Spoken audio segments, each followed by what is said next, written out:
And we are live. Welcome everyone to the 58th episode of Coaster Time, hosted by me, Carrick from Coaster Hour. And as always, we will be doing many different segments. And if you want to know exactly what is happening in the stream, you can check out the itinerary in the description that has the order of the events that we are going to be doing during this stream. But with me today, I also have a special guest who is a Waldemir write-op and has been a content creator on YouTube for 10 years. He is someone I have known for a while that I wanted to bring on before he steps away from the platform to pursue a promising journalistic career. And so with that being said, today's guest is none other than Jay from InsaneCoasterJunkie. So Jay, if you could introduce yourself, let us know where to find you. That would be absolutely fantastic. Thank you for having me, Carrick. I've been waiting for this opportunity for a while. I know I've been in previous live streams in bits and pieces for either viewer call-ins or the first annual Cedar Fair coaster draft. If you remember what coaster I drafted, put that in the description in the chat. It's a little pop quiz for you guys today. What was my first coaster I drafted? But yes, if you know me, I am pretty much the biggest Waldemir nerd you may know. But I also do ride operations at Waldemir, which I will be kindly stepping away for, as he mentioned, as I will be pursuing my journalistic career. But I will still be leaving Waldemir as an option in the future, back in my previous department. But I'm not going to get into that due to company policy, or as we say, because cleaners. If you want to find me on anywhere, you can find me on my YouTube, InsaneCoasterJunkie, or ICJ for short. And my Instagram, Jay Zamanek, where I just pretty much post my ride counts from parks and little updates behind the scenes here or there. I may even get back into podcasting. I may try that out again. Who knows? Not ruling anything out, but I definitely want to step away from main content creation, because after 10 years, it does get a little taxing on you after a while.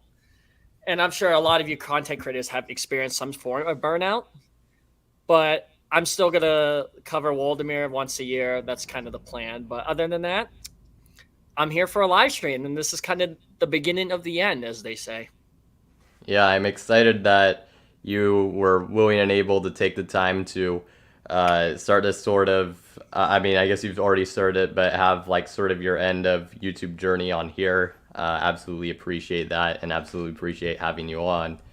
So with that being said, we're going to go actually straight into the news for this stream. So this will be a little different than previous. We will be still doing a first Q&A. It'll just happen after the news.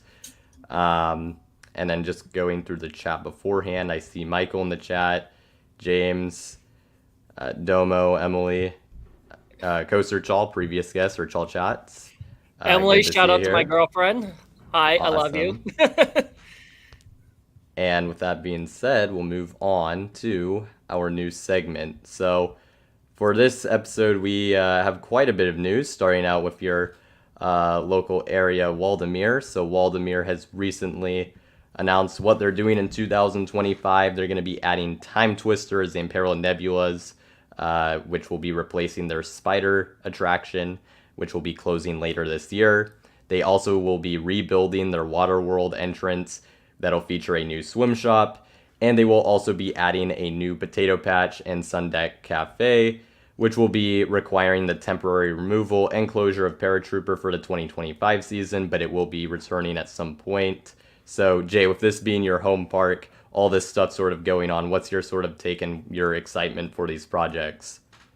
I apologize to push all the Waldemir stuff to you, but for those who know my channel, I am the Waldemir Insider, and I basically report on this. So I definitely wanted to bring my home park to a broader audience. So speaking of the new ride, Time Twister, I am very excited for this new attraction. This is our first new ride since Whirlwind in 2020. And I think this is a perfect family thrill ride hybrid for this park. Waldemir has an outstanding relationship with Zamperla over the years. So I think this is pretty much their bread and butter. Even though I operate a Zamperla myself, I'm not going to say which one, but I feel like this will be a good one. I have heard mixed opinions from a couple of my fans and coworkers about how a Nebula's rides. They're more pointing towards mixed at Hershey Park as reference, but I'm not going to let my opinions deter me until I physically ride it.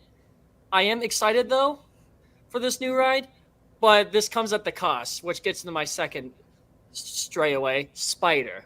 If you know who I am, the spider is the eternal factory of sadness. I've been wanting this ride gone for years, 6 years actually. We've had pretty much a 3-strike rule, as I call it, and finally we have strike 3. Yes, I'm going to miss Spider. It has been a classic since my childhood. There's not a lot of Irely Spiders left, as this is a dying ride, and the manufacturer went out of business way long ago. Actually, the closest spider you can find now out after this is Idlewild in Ligonier, an hour from Kennywood, which I've ridden myself. So yes, it is sad to lose a classic, but I think this was a long time coming. And I think Time Twister is going to really work in that section of the park between Ravine Flyer 2 and Wacky Shack, two of the most popular rides in the park. So if this trend continues, I did hear from a ACE event that this is the start of a 3-year expansion of the park, which also is going to be fantastic. Even with that, so apologize for the stutter. You're But good. my last point, Paratrooper. This is a classic ride as well. Not a lot of these left either. Kennywood, I know Kennywood just removed theirs in 2020. We still have been managing ours since 1973. With this new Waterworld expansion, I think this is well needed because on busy days, that line extends. If you don't know how Waldemir's layout, basically the entire water park line goes from Comet all the way to the railroad tracks, which is borderline BS on some days. I'm just going to be flat out honest.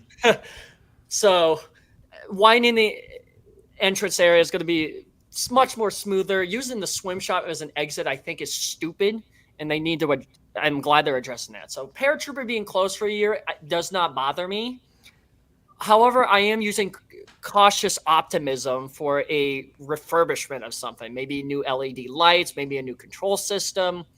But that's just me being nitpicky and being optimistic. And there was one other thing they did mention on a news clip just a couple days ago, that when they bought that trailer park last year, they're still in the process of removing those trailer homes.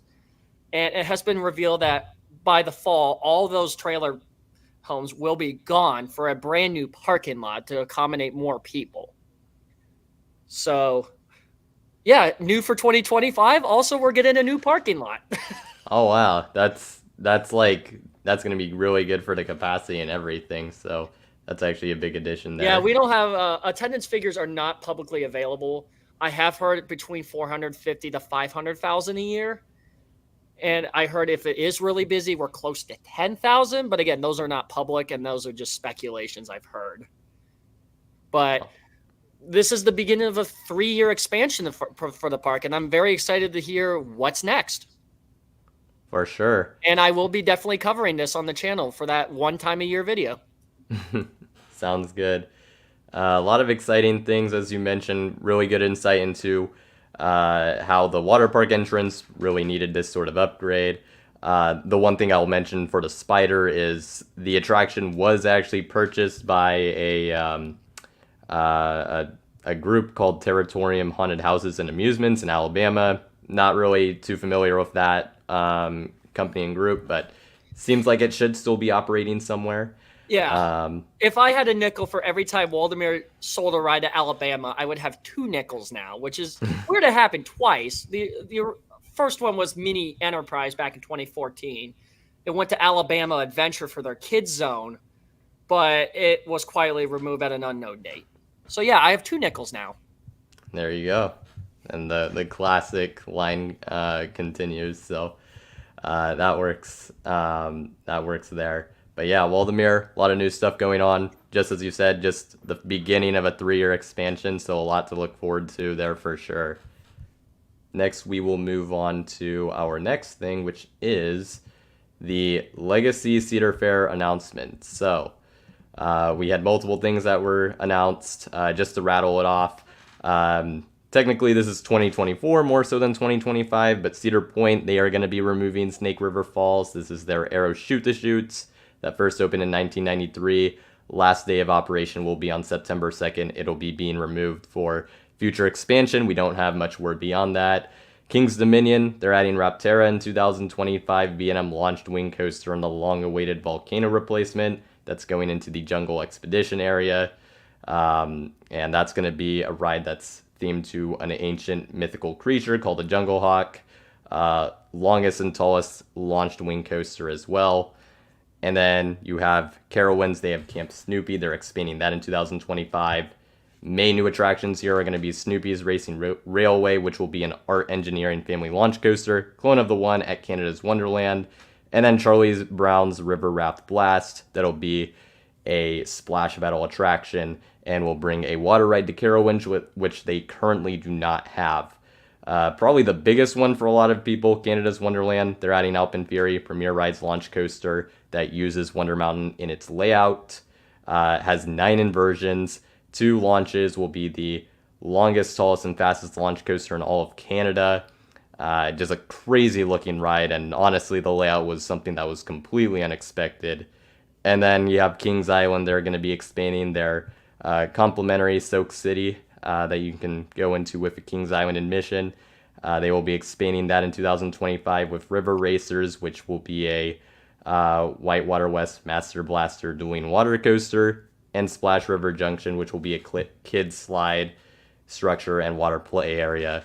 So I'm just curious, Jay, which of these announcements piqued your interest the most, and what do you think about them? I'm going to do this from least relevant to most relevant. Kind of like a mini tier scale. So Kings Island's water coaster.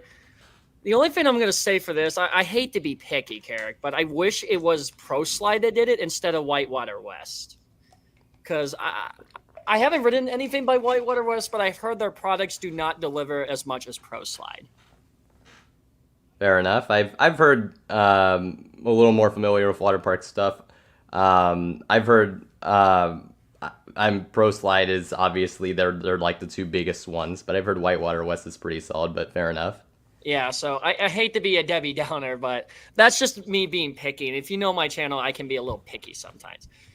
Carowinds expansion, I'm very excited for. They definitely needed another expansion to Camp Snoopy. I'll definitely be riding its subsequent clone next year, hopefully at Canada's Wonderland, which they added back in, what was it, last year? They added theirs?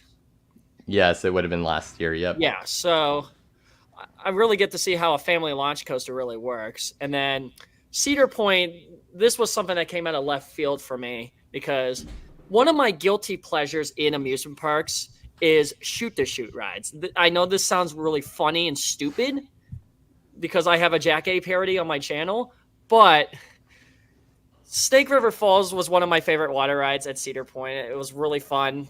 I got to ride it in 2022 and 23. I didn't get a chance to ride it this year because it was closed for some odd reason. My friends made me ride Thunder Canyon instead. But Snake River was a fun, nice little ride to get cooled off on a hot day. And that opens a Pandora's box of an expansion down there because you also have the defunct Forbidden Frontier back there, which with that amount of land, you can do a lot with it. So as soon as they get the problems sorted out with a certain Zamperla, I'm not going to mention yet, I feel like this will be their next primary spot for a coaster, if that makes sense. All right. In terms of King's Dominion, sure, it may be funny to have 2 wing coasters, but I know these are both different, and I think this is a proper replacement for Volcano. I'm not the biggest fan of the layout per se because it feels like it's kind of feels like Pipeline 2.0 in a way. If you look at some of the elements such as the crossovers and some of the 0G rolls. Have you ridden Pipeline though? I am riding Pipeline next week. Okay. I'm doing a trip to Florida next week, so hopefully I get to claim my claim there. All right. But I know this is going to be a great addition to King's Dominion. They really needed a true scale launch coaster in their lineup, and I think this really fits the bill. And wing coasters are crowd pleasers. I've seen that at Cedar Point with Gatekeeper, and they bring a lot of guests. And they're people eaters. So this is going to be one of the most popular rides at the park next year, along with Twisted Timbers and Project 305. And I think the most anticipated one, which I hope to get on it, alluding to also the Camp Snoopy expansion, Alpenfury. This came out of nowhere. We knew we were getting a launch coaster, But the question was, how big was it going to be? And this is probably, I'm going to call this the weird way, the steel curtain of the North, minus all the maintenance, because 9 inversions, you have some really unique elements. My friends and I joked it as zero G roll the ride because of the amount of zero G rolls. If you've ridden Skyrocket at Kennywood, the first zero G roll is basically all the zero G rolls on this ride. But I think it's going to be an excellent fit for this park. They really, again, like King's Dominion, they needed a true scale launch coaster. And I think the coolest part is that it shoots out of Wonder Mountain. I believe that makes it the 4th coaster in the park that goes around or through the mountain, which will be a great spectacle. But the only thing I am concerned about, and I know El Toro Ryan did a really good video about this, is capacity. Canada's Wonderland is the most attended seasonal amusement park in North America. And with 2 18-passenger trains, that line is going to move slow. And that's going to cause some bottlenecks. So if you plan on riding it, ride it at rope drop. Get there super early. But other than that, I think this is pretty much, I'm going to call it right now, probably the best coaster of 2025. All right, wow, okay. I've been seeing a lot of that. I will say, it does look really good. I think a lot of people are forgetting about Stardust Racers a little bit, and when they say that, coming to Epic Universe, but this does look really awesome as well. But I mean, Alpine Fury, as you mentioned, just crazy layout, very unexpected. And outside of capacity, which a lot of people have addressed that already, that is certainly a massive concern. I think it's a great fit for the park, just in terms of it providing a different experience.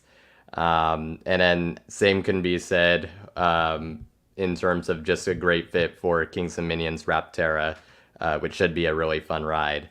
Though I will admit, you kind of mentioned along the lines of the layout. I think looking at it, I think Thunderbird probably has a better layout than this. I also don't love that they didn't put any near-miss elements during the inversions. I thought that was kind of a weird choice. Yeah, I noticed that in the POV. Yeah, I've ridden Wild Eagle. That's the one wing coaster I've ridden that doesn't have any near misses during the inversions, and I don't know. I just feel like it's a little bit of a missed opportunity, but it's gonna be a great ride regardless. So that's nitpicky at that point, but just overall, great announcements in terms of the additions for the Cedar Fair parks, or Legacy Cedar Fair parks now. So. Next, we'll move on to the Legacy Six Flags parks. They also had a significant slate of announcements. We had some delay announcements. Six Flags Over Georgia has announced that Georgia Surfer will be delayed to 2025. They actually also sneakily announced that Goliath is going to be repainted. It's going to be with a turquoise blue track and gray supports. That'll be beginning in fall of 2024. Which that'll be interesting to see how that looks. And then Georgia Surfer is supposed to open in March of 2025. That's what they're shooting for. Six Flags Great Adventure has also delayed their 2024 coaster Flash Vertical Velocity. That's going to be 2025 as well. So those are the delays. We have an announcement that kind of got swept under the rug, just considering the 2 big coasters there on the right. Six Flags Qiddiya has unveiled their trackless dark ride, Enchanted Greenhouse. Will be created by a combination of Alterface, ETF Ride Systems, and Joravision, who are responsible for a lot of dark rides over in Europe. Themed to a mysterious, long-lost greenhouse, around 5 minutes in ride duration. We'll have a pre-show, screens, animatronics, and what they're dubbing a never-before-seen effect. And it'll also have some sort of interactive element where riders can change colors and influence the behaviors of creatures they find, or that's how it was described in the article that I read about it. So that's pretty interesting. But the big 2 coasters, as mentioned, Quantum Accelerator, that has been announced for Six Flags New England. Intamin Straddle Coaster will be replacing Goliath, the park's former Vekoma Giant Inverted Boomerang. Will feature a steampunk theme with Professor Screammore involved in the backstory.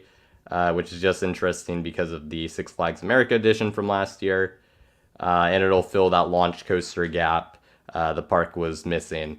Six Flags Great America will be adding the Wrath of Rakshasa in 2025, a B&M dive coaster that'll sit on the land that Buccaneer Battle used to occupy, which was a splash battle. It'll be themed to Rakshasas, which are demons in Hindu lore. And it'll have the steepest drop in most inversions on a B&M dive coaster. So that's all of that. Jay, what are your thoughts on some of these announcements, or which one of these stood out to you the most? I'll go the same way I did with the Cedar Fair announcements, worst to best. Actually, I didn't even know about the trackless dark ride for Six Flags Qiddiya. I didn't even know. That swept under the rug for me. But based on the concept that you put over here, I think this is going to look really cool. I'm not sure what type of theme they're trying to go with, but that's probably what I'm going to admit I haven't really researched it. So You're good. I'm going to have to sweep it under the rug for now. All in good. terms of the delays, now I have been over Georgia last year. So Goliath getting a repaint is actually needed because last October when I rode it, that paint looked awful. That orange just was peeling. Yeah, so I'm it's glad in they're need of a getting repaint. but I'm not sure the full-on turquoise was the right choice. But at least Goliath is getting the repaint they all needed because, again, it's kind of like the Phantom's Revenge repaint a couple years ago. People have been screaming at it for years. But it's also a shame that Georgia Surfer is getting delayed. I knew it was pretty much going to be delayed because the construction there's been delays with construction and supply chain issues, so nothing really much we can do there. So that makes 2 lawn ornaments because I also missed out Kid Flash when I was there. Actually, that opened a week later after I went, so that was kind of a buzzkill. Flash Vertical Velocity, the new Vekoma Super Boomerango and the Great Adventure. I'm still a little bit polarized by this edition when it was first announced because, again, this kind of goes into the way of Canada's Wonderland and capacity because Great Adventure is another one of those parks with a huge seasonal attendance figure. So it's going to be really interesting to see because I only heard that these can only operate one train. So unless they can figure out technology for a turntable system, kind of like Aquaman Power Wave at Over Texas, that could cause some issues. But at least with the 2 parks from a journalistic standpoint, I'm glad they were brutally honest about it. Like, hey, we have construction delays. We're sorry for your inconvenience. We'll push it to 2025. So from a marketing standpoint, at least they were brutally honest about that and not angering their customers. So I will say that. So I know you can comment much from a journalistic perspective from your side, but I think that was a good way to address it. Fair enough. And then the 2 new coasters, New England with Quantum Accelerator. I'm impressed they were able to fit this much in such a small space where Goliath used to be. Now, I was hoping for something a little bit bigger, but a family launch coaster like this is kind of well needed in this park. I really like the lore, so I know my buddy James Schwan is watching this, Triple J 755. I know this is with Professor Screamworld, so if you're going to do something for Triple J Goes to Six Flags America 5, you have some lore now with Quantum Accelerator. Because he has some lore on that. So time to add to your story, buddy. But I think this is a great fit. A straddle coaster, there's not a lot of them, to my knowledge, in the New England area. So this is a cool thing. I saw the POV. I feel like this is going to be a lateral fest. And I've been falling in love with laterals more lately. So I think this is a perfect fit for this park. And then the big one, I think this is going to probably be the best runner-up to Alpenfury and Stardust Racers. Rafa Rakshasa. Besides the name, which is freaking hard to pronounce, and I hate it, I just call it Ratha Man based on the Metallica lyric. So Ratha Man, I think, is a excellent addition to Great America. Was a dive coaster my first choice? No, but I think it works here. And I am a huge fan of this layout. I mean, the steepest drop on the dive coaster, 96 degrees. We're basically approaching Eurofighter territory on B&Ms now. And I'm really appreciating B&M finally going beyond vertical. We've been asking for that for a while. And after the first implement, what I really like is the last 3 inversions. That 0G roll, the demonic knot into the other 0G roll. I think that's going to, if the pacing allows, obviously you can't really judge much from an animated POV, but if the pacing is good enough, I think those are going to be some of the best inversions out there, at least in my opinion. And I think this is a great fit, and I'm glad there's no mid-course break run on this either. A lot of my comparisons go with Iron Menace in a way. And I love this trend. So Wrath of Man, good solid fit for the park. Vest Restraints, I've done some dive coasters with Vest Restraints, specifically Valraven and Yukon Striker. Valraven's was a little tight, but Yukon was a little bit more forgiving. So if it's any similar to Yukon in that way, I would probably appreciate it. And I also heard they are going to be doing free double-sided lockers on this, which is a huge plus because Dr. Diabolical at Fiesta Texas does that already, and it's a flawless system. So I heard that for Wrath, and this is a good addition. I'm going to call this the third or second best edition of 2025. All right. I will say, circling back to the name, as you mentioned, with Wrath of Rakshasa, it's going to have the double-sided lockers of Dr. Diabolical. I've also heard that they are going to go pretty far with the theming. They're going to have audio on the lift hill and do different things. Hopefully Dr. Diabolical, since I heard theming-wise, it was a massive surprise for a lot of people. And supposedly the same company that does the Cedar Fair theming is apparently going to now be involved with Six Flags projects. That's something that was announced, so that's really good to hear. I'm hoping that they can incorporate some pretty cool theming, considering the interesting potential theme that this coaster could have, just being themed to demons from a different religion, different lore. That could be something that sets up for something interesting. So I'll mention that. But the layout does look really good for a dive coaster, I will say that. Even as someone who's not as big of a fan of dive coasters, I think this ride's going to be a massive hit. People are going to love it. It's going to be one of the most popular rides in the park. And I'm excited to see how specifically the theming is executed. Really is the thing I'm wondering the most, just from an execution standpoint. So, yeah, pretty exciting stuff from Six Flags overall.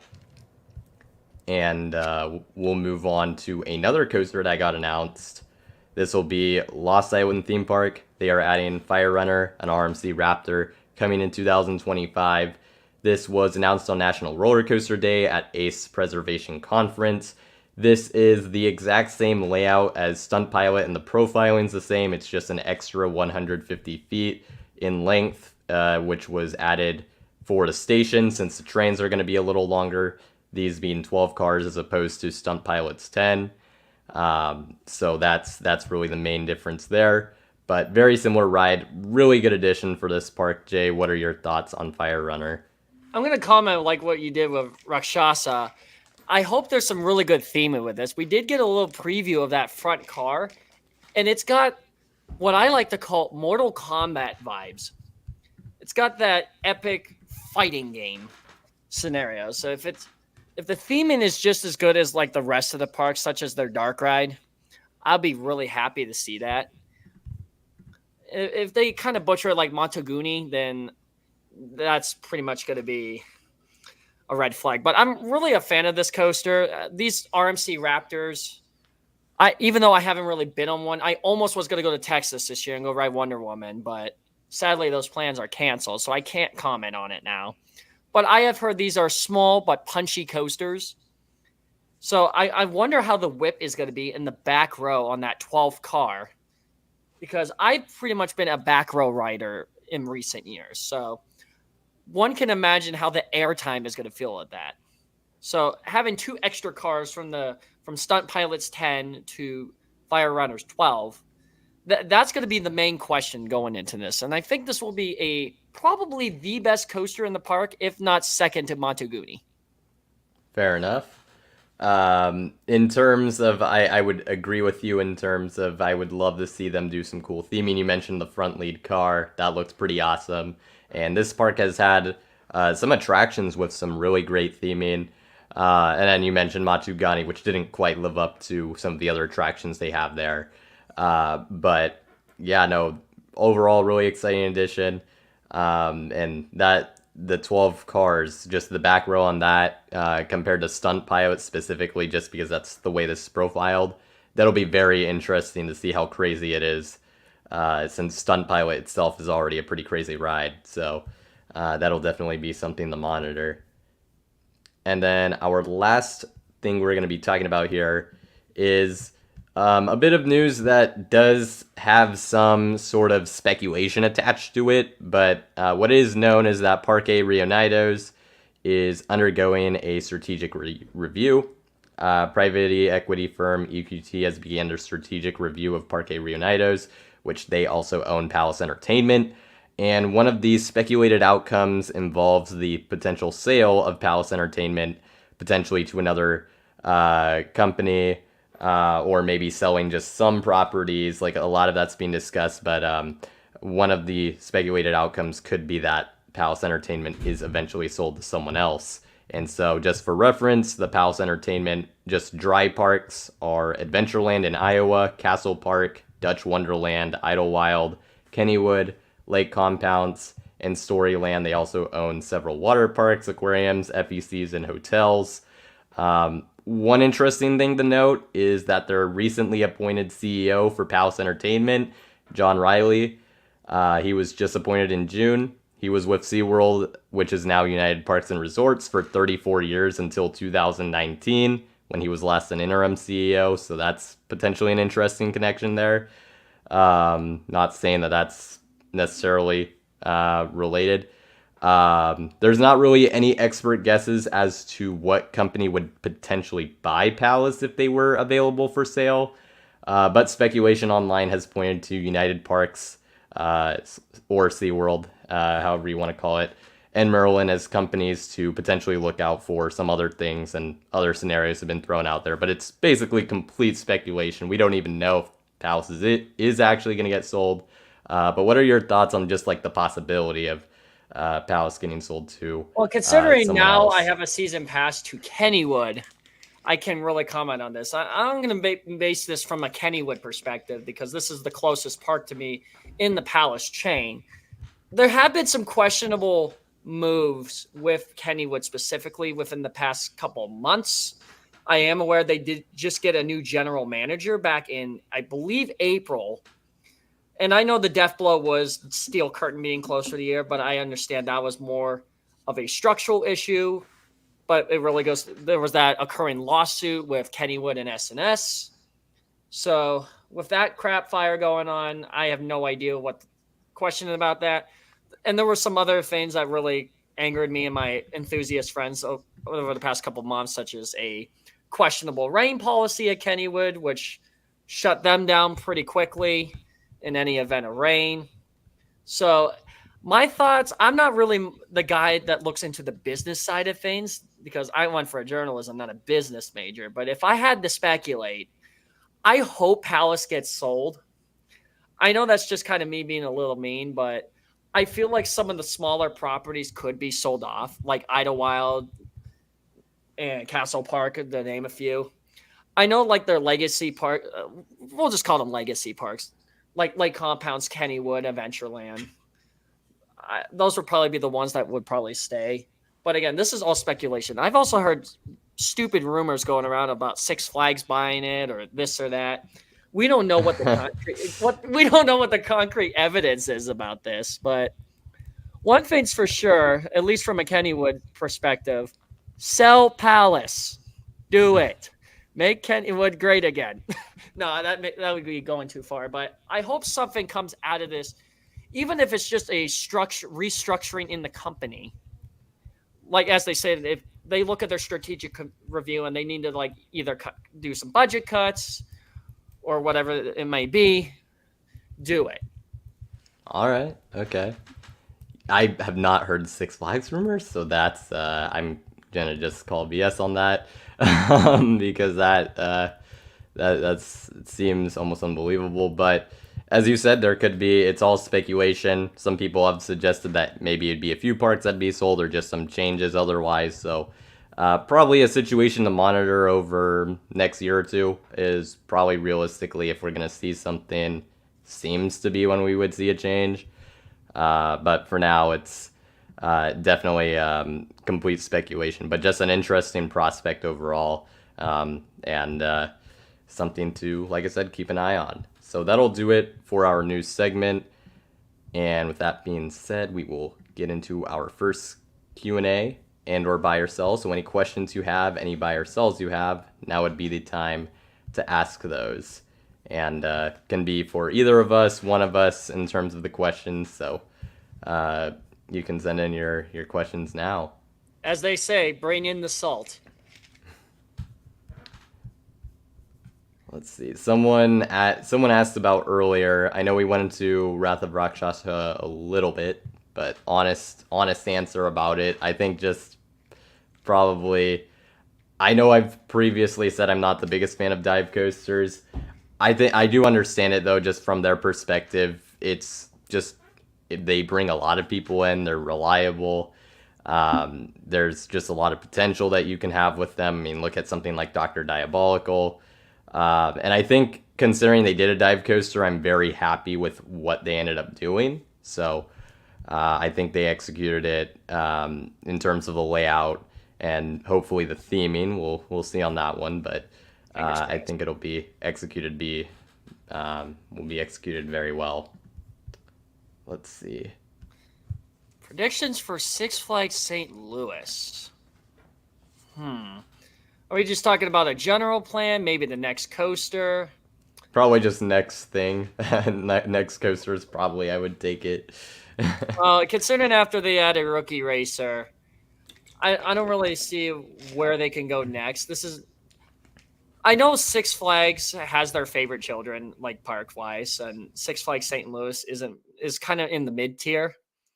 So, but I think one thing I do hope, I'm not going to say RMC Boss, but I hope of a retrack of some sorts. That's probably going to be my answer because I've heard from other enthusiasts there are some really brutal sections on that ride that need addressed.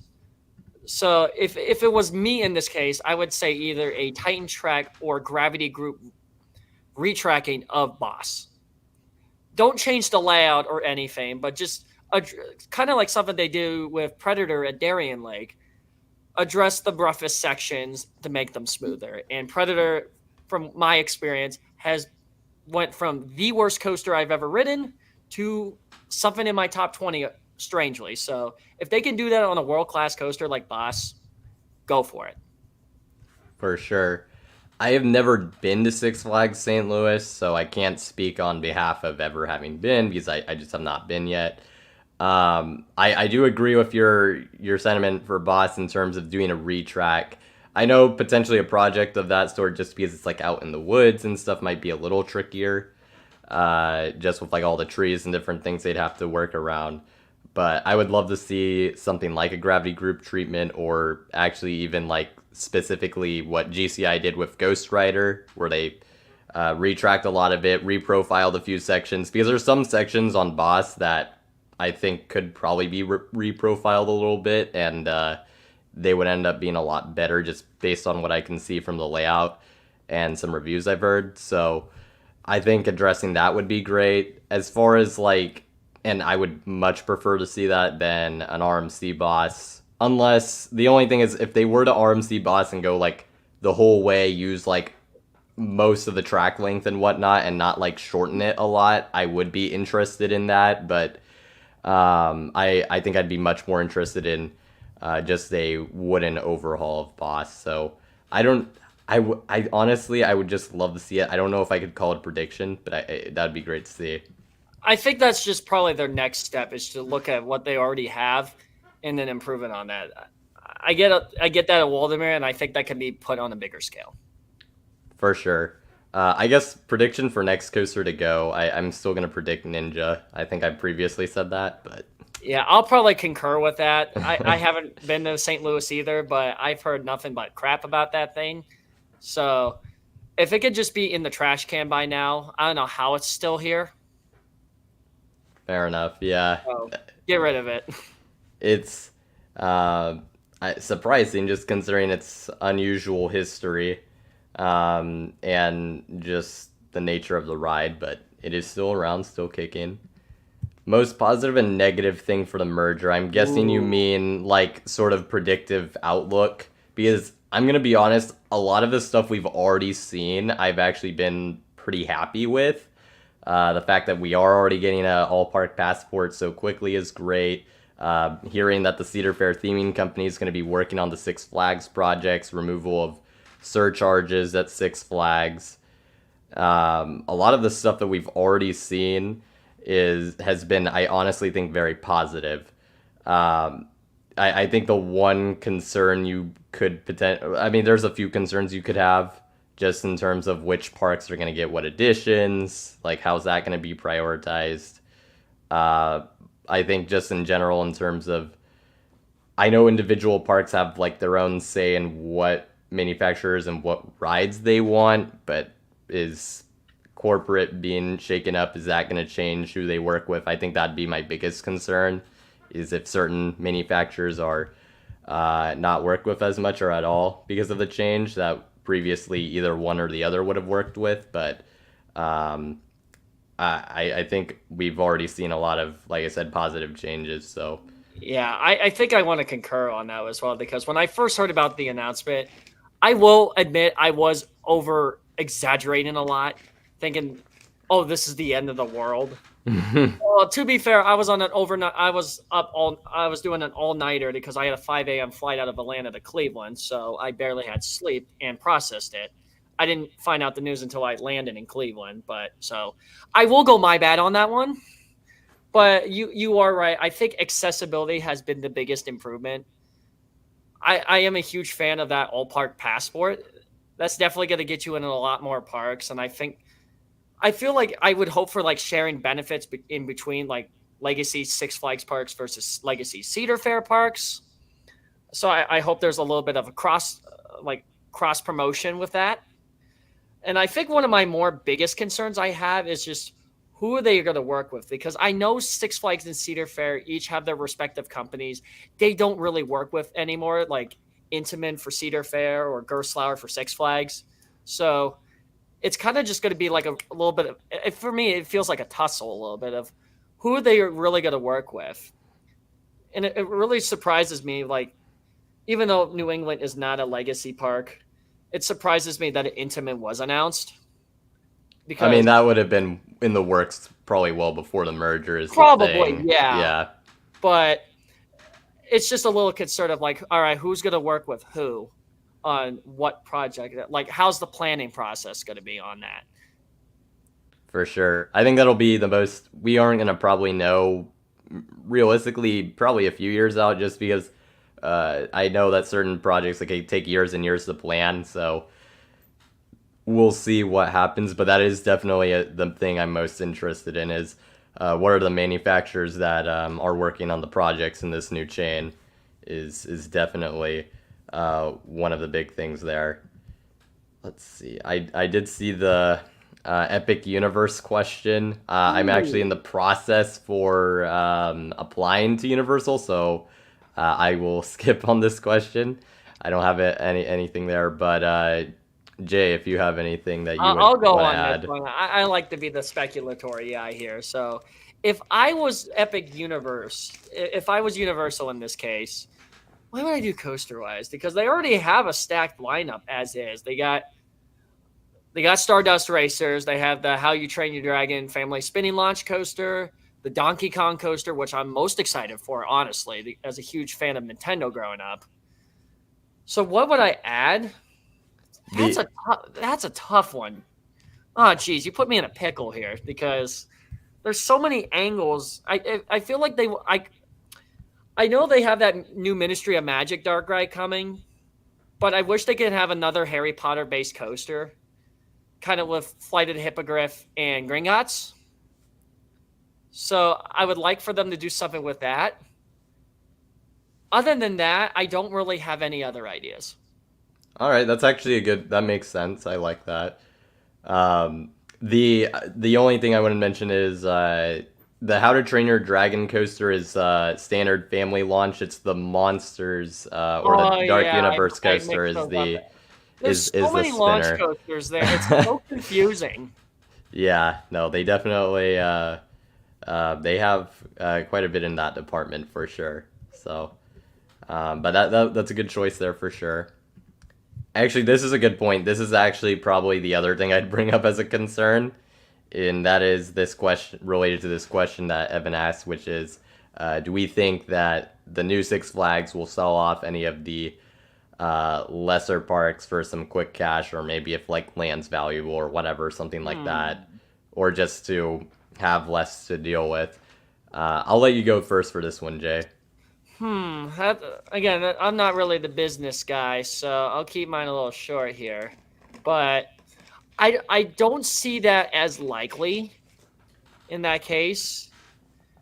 I'm more looking like from this from an economic standpoint. If the parks are bringing in money, then and it's bringing sustainable tourism in that case. I did take a tourism class in college, so if you're having sustainable tourism around your park and around your market, then why sell your parks?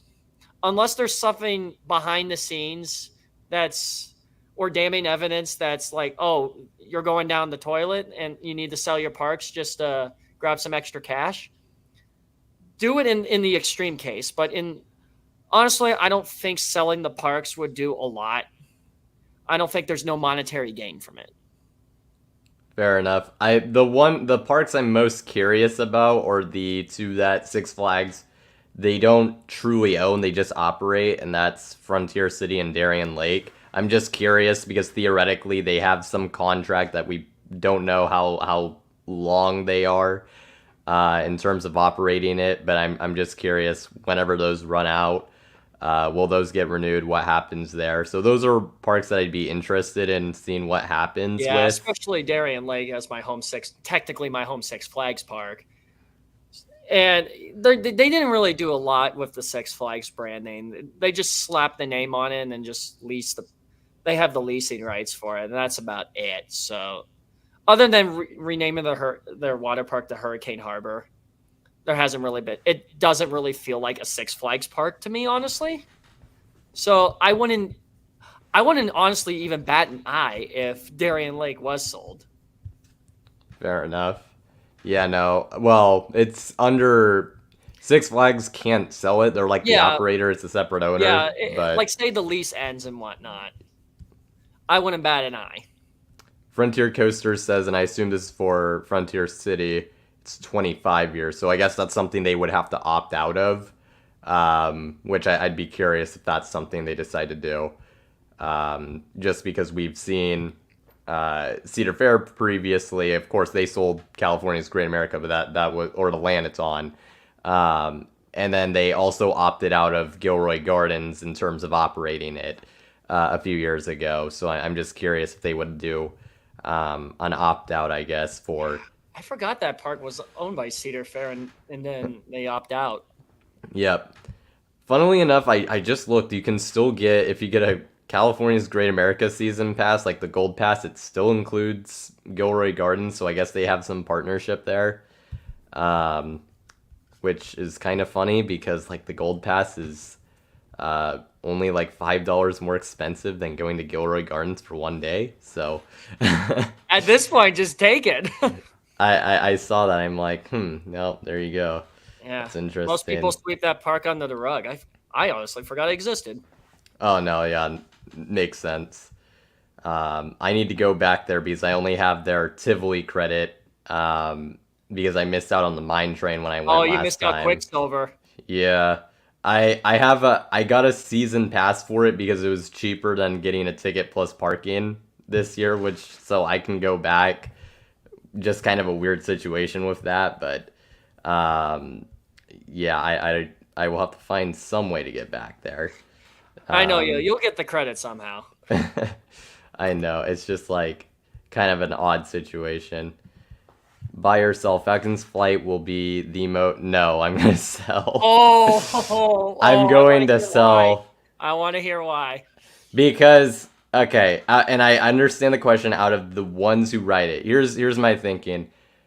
I just in general like there's gonna be definitely some crazy elements on it, but I just the ride's gonna kind of have some weird pacing. Like it's just gonna you're gonna have to kind of view it in a very different way than a bunch of other coasters because I just is that upward launch gonna be that forceful where you go over the quarry, or is it just gonna kind of be gliding on glass? You have that whole part where you're just kind of slowly going around, which is gonna give a great view, but in Yeah, of terms course. of But I think that's going to enforces, kill pacing. and then even the like super high up drop, it's steep for a while and then it levels out. I think there's just a lot of kind of elements on it that I don't know how well they're gonna hit. It is going to be an insane ride, don't get me wrong, but I honestly don't think that it's gonna be like most enthusiasts who ride it is gonna be like, oh yes, this is my number one coaster. I definitely think for some it will be, but I almost view it almost more like a novelty attraction of sorts, just with Like a some one of a insane kind elements. attraction.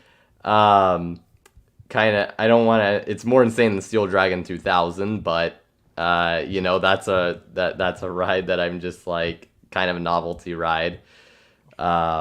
That, but I'm starting to question if this thing's even too ambitious in a way because when you look at that 500 plus foot camelback that does look and insane. it's like, who the hell designed that thing? I'm like, is this legal? That's what I say about that. I do agree with you. I don't think it's going to be number one. I think people are having a problem of overhyping it. I do know. I'm going to give a shout out here in the chat. My buddy Luke Geiger's in here. He's a fellow enthusiast friend of mine. He's the one I'm going to Florida with, and I'm meeting him there. He said he really wants to go ride Falcon's Flight next year, and he's thinking that it's going to be one of the greatest coasters out there. But I'm just going to say this. I feel like this is just a bigger Millennium Force monorail. Because I know there's a lot of people that say Millennium Force, it just glides through. I do agree, but it's a fun ride, but it's nowhere near the top. And I kind of get that with Falcon's Flight, honestly. Like, I don't get the hype around it. Like, yes, it's going to be a one-of-a-kind attraction, tallest, fastest, longest coaster out there. Great, you have those records on there. And that's great marketing towards your new park. That's one way to get in your guests. But the ride itself, I'm not sure. Because for all intents and purposes, this could be one of the most unreliable coasters because you're out there in the Saudi Arabian desert where you're easily prone to dust. And who knows, that can trickle with the sensors. You know how intimate coasters are with sensors. So I'm starting to think this is going to be a maintenance nightmare. I've considered that as well, just because it's like just in terms of how high up it goes, as you mentioned, the dust. I'm just very curious in terms of how it's gonna run operationally. I I will say, like I said, even though I said I don't see it as being like that, like consensus number one coaster, even among people who write it. I think there will be individual elements on it that are like truly world class, like absolutely insane. Like that camelback you mentioned, that's gonna be probably one of, if it hits and delivers, that's gonna be one of the absolute greatest airtime moments on the planet. So, and and just the sense of speed it's gonna have at different points is gonna be crazy. Even though yes, it's gonna have a windshield, I don't think that'll matter that much. No, So because you're going 155 miles an hour.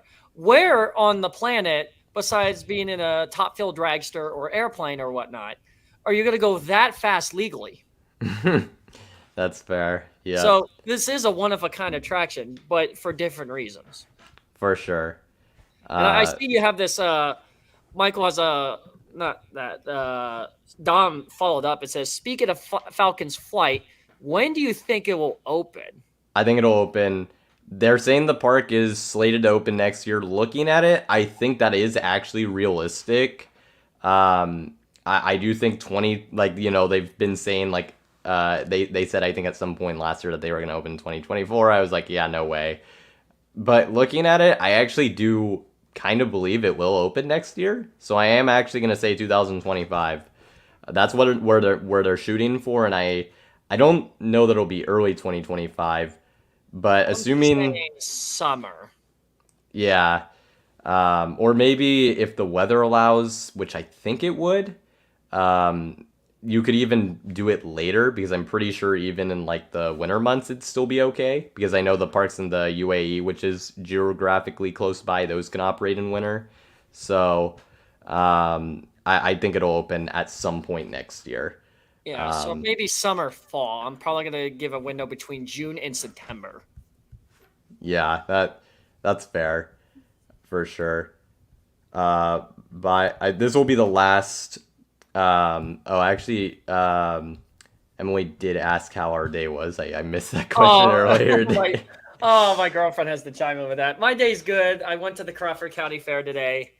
The rides this year weren't as good. I could not get the Wagon credit. Sad, Dang. sad. So I'm -1 credits there. Their best ride was a roundup, which most of the spinning rides got me sick today. So that really goes to show about flat rides. So other than that, how's your day going? I'll just say I've never done a roundup. I never plan to. That's just one of those that is like, okay, yep, not doing that. My day has been going pretty well. Got to do some work earlier. Different things going on prepping for my first day of the new semester tomorrow at Fresno State. So, and of course doing this stream. So a pretty good Yeah, day and thus I far. go back to work tomorrow afternoon. Gonna go ride Ravine Flyer a couple times since I'm 9 rides short from my 1900th lifetime ride. So Wow. I need to get those rides in, but I'm just gonna shame plug this. If you want to beat the Ravine Flyer 2 record, you have to talk to my buddy Luke Deinzer, who has 83 rides in a day. If you could beat my 62, you're impressive. But if you could beat his 83, good luck. Yeah, that's actually wild, but that's awesome. Do you think 2K? Do you think that'll be probably That's a next year? 2025. That's a Yeah. 2025 goal. Absolutely. Yeah, because you guys close after Labor Day? Is that Yeah, Labor correct? Day is our last day of operation. Makes sense.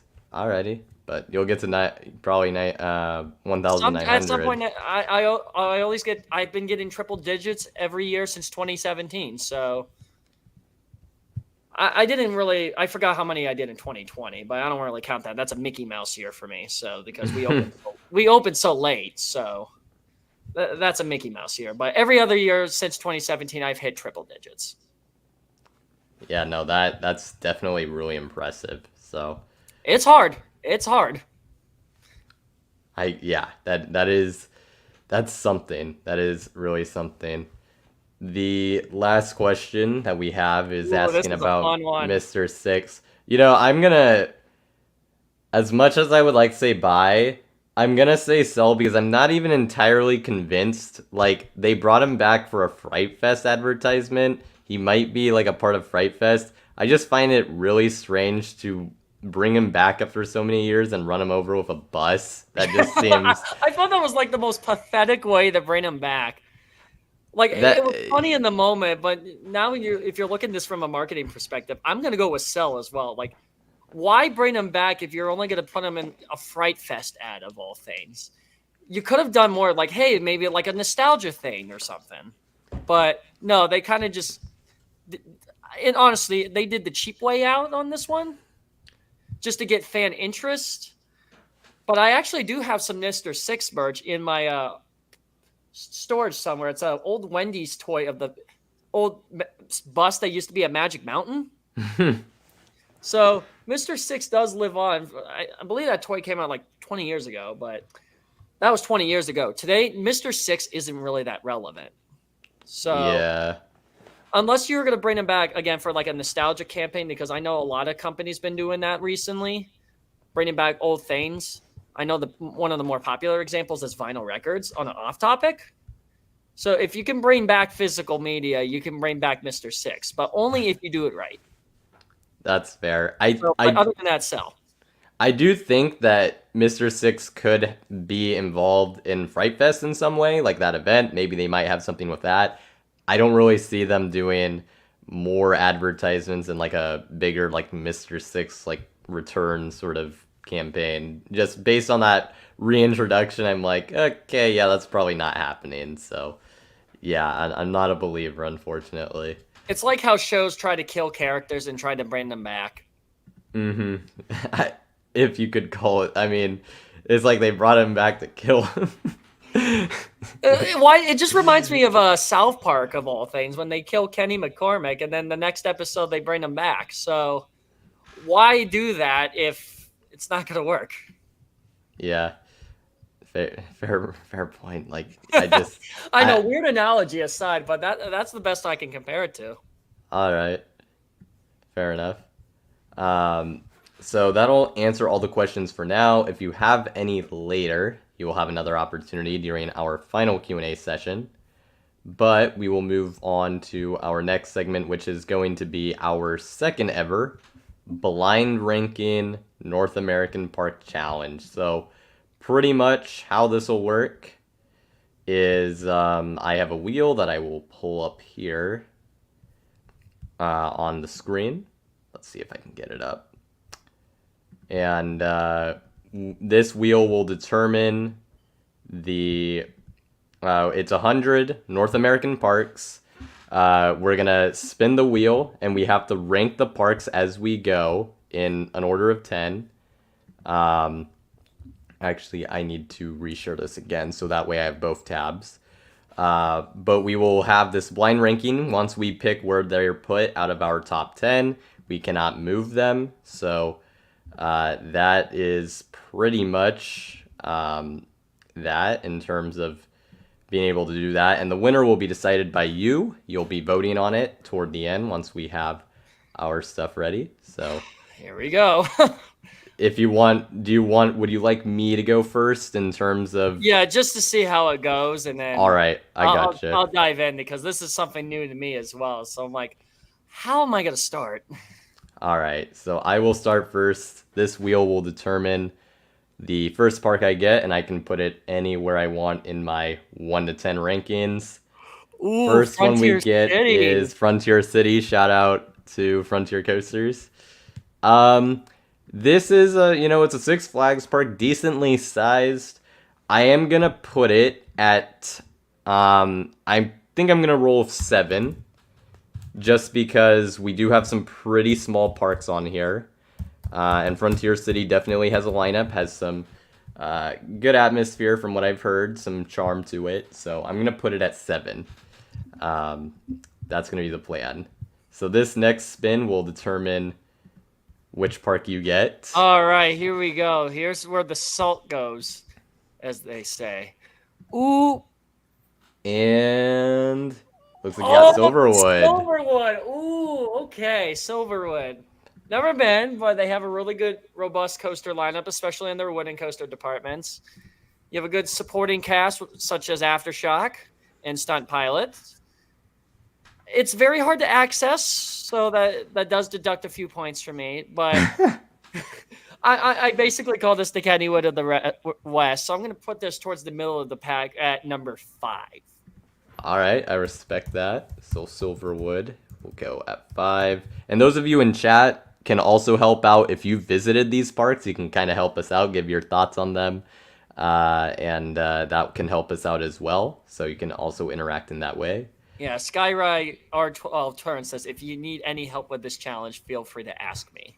Yep. So, yeah, if any of you have been to these parks, let us know, because there's probably going to be a decent amount of these that neither of us have been to.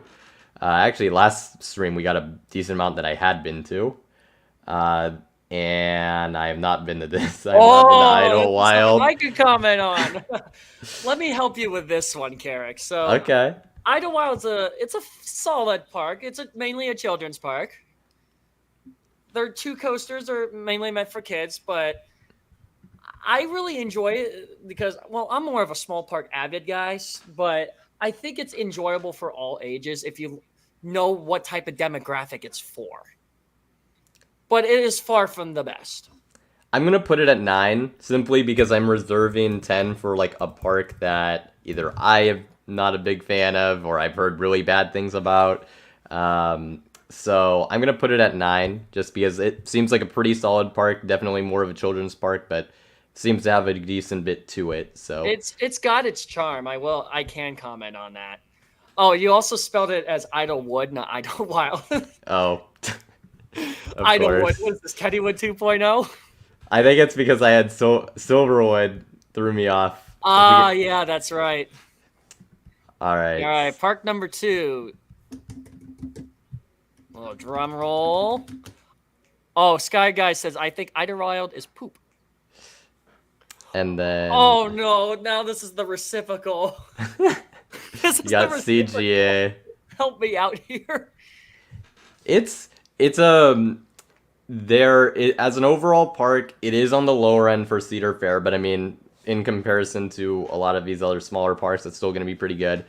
Top two of Railblazer and Gold Striker is one of the better top twos I've done in terms of coasters. Park is decently well run overall, pretty good operations. There are some downsides to it. There is a significant lack of shade, and there's several coasters that comically do not have like any roof structures in their stations, which for a major like Cedar Fair Park is or Paramount Park, because most of those coasters that don't have it were from the Paramount days, is a very questionable choice. But I'd say it's a pretty good park overall. You can do with that as you will. This is a tough one. This is honestly, I would put this neck and neck with my previous century, but I just don't know which direction.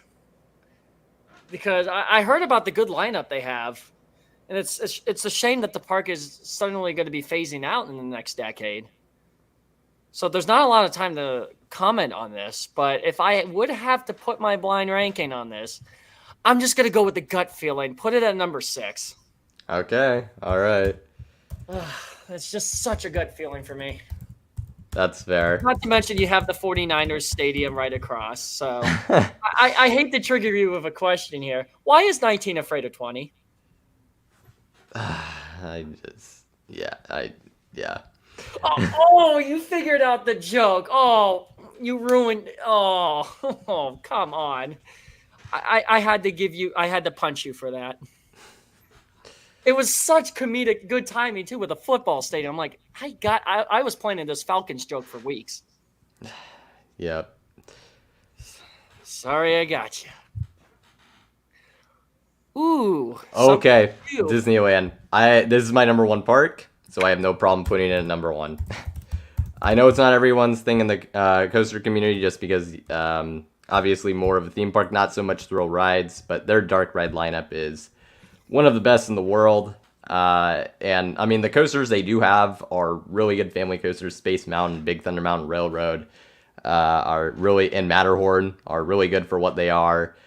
Indiana Jones and Rise of the Resistance is a 1-2 punch in the dark ride department. Those are like two of my top 10 rides I've ever ridden. So like that's pretty sick. I have not. I mean, well, Tiana's Bayou Adventure is opening later this year, but as Splash Mountain and still with that layout, that was the best log flume I've ever done. They also have a plethora of other really good dark rides: Smuggler's Run, Mr. Toad's Wild Ride, Roger Rabbit, now Mickey and Minnie's Runaway Railway, which I haven't done, Pirates of the Caribbean, Haunted Mansions. Like the list goes on and on. So I'm totally cool with having this as my number one park. I absolutely love this place. Evan had a comment on Idlewild saying it was charming but priced like Knobles doesn't exist, which is funny.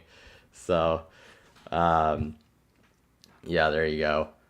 All right, I will spin the wheel for you. Here's your next park. See what you get.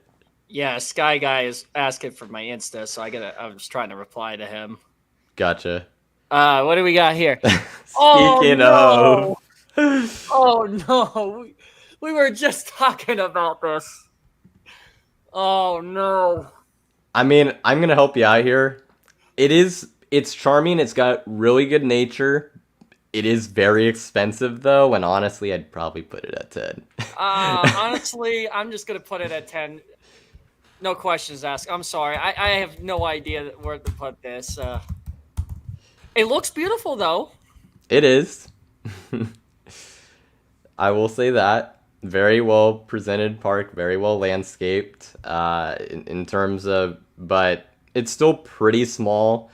And then in terms of ride lineup, it is fully kiddie and family coasters, so definitely has its place. But I think really the big thing that's against it is it's just so expensive to visit. It's just crazy how much it costs. So um, when I was looking at it, it would have cost with admission and parking. I think it was like $85, which is crazy. That's more than Idlewild. Yeah, Jeez. exactly. So Okay then. Now I think I made the right call then. that's really the main knock. So yeah. All For right. $85, screw that. Yeah, it's definitely pretty up there in terms of pricing. Hey, I got this one last stream, Playland's Castaway Cove. This time I'm actually gonna put it at 8. I've heard good things about the park. Obviously pretty small, but they do have Gale Force, the ENF Miler coaster. That name keeps Wild Waves. I remembered it.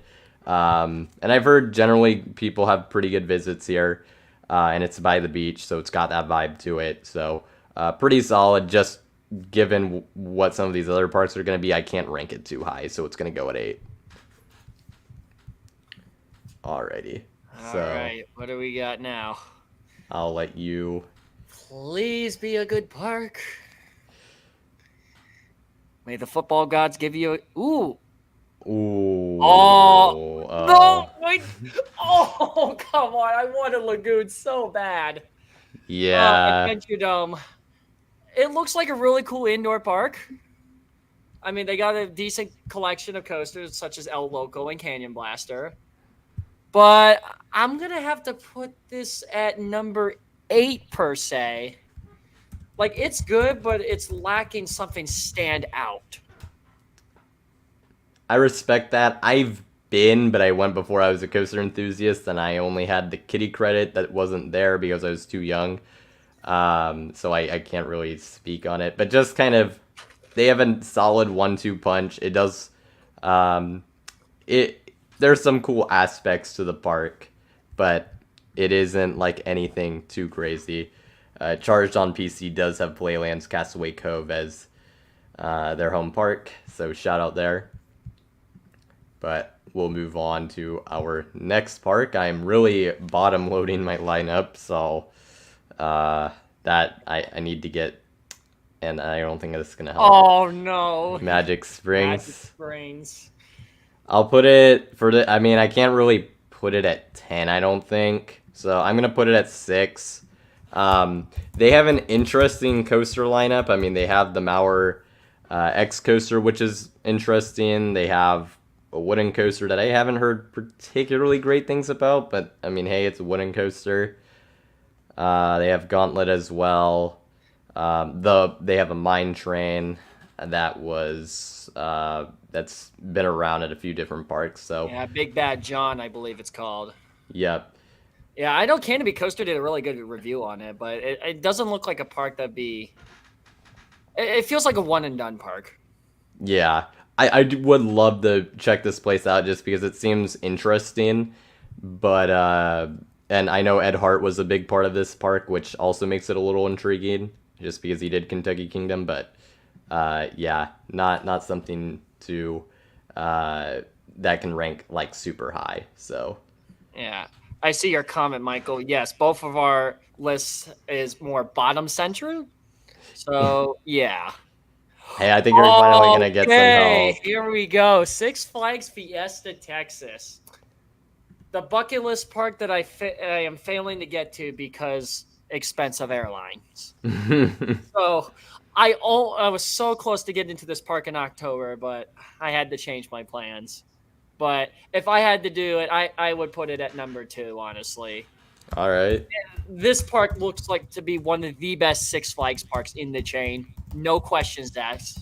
It's got a stacked coaster lineup from top to bottom. And it's just a well-run park.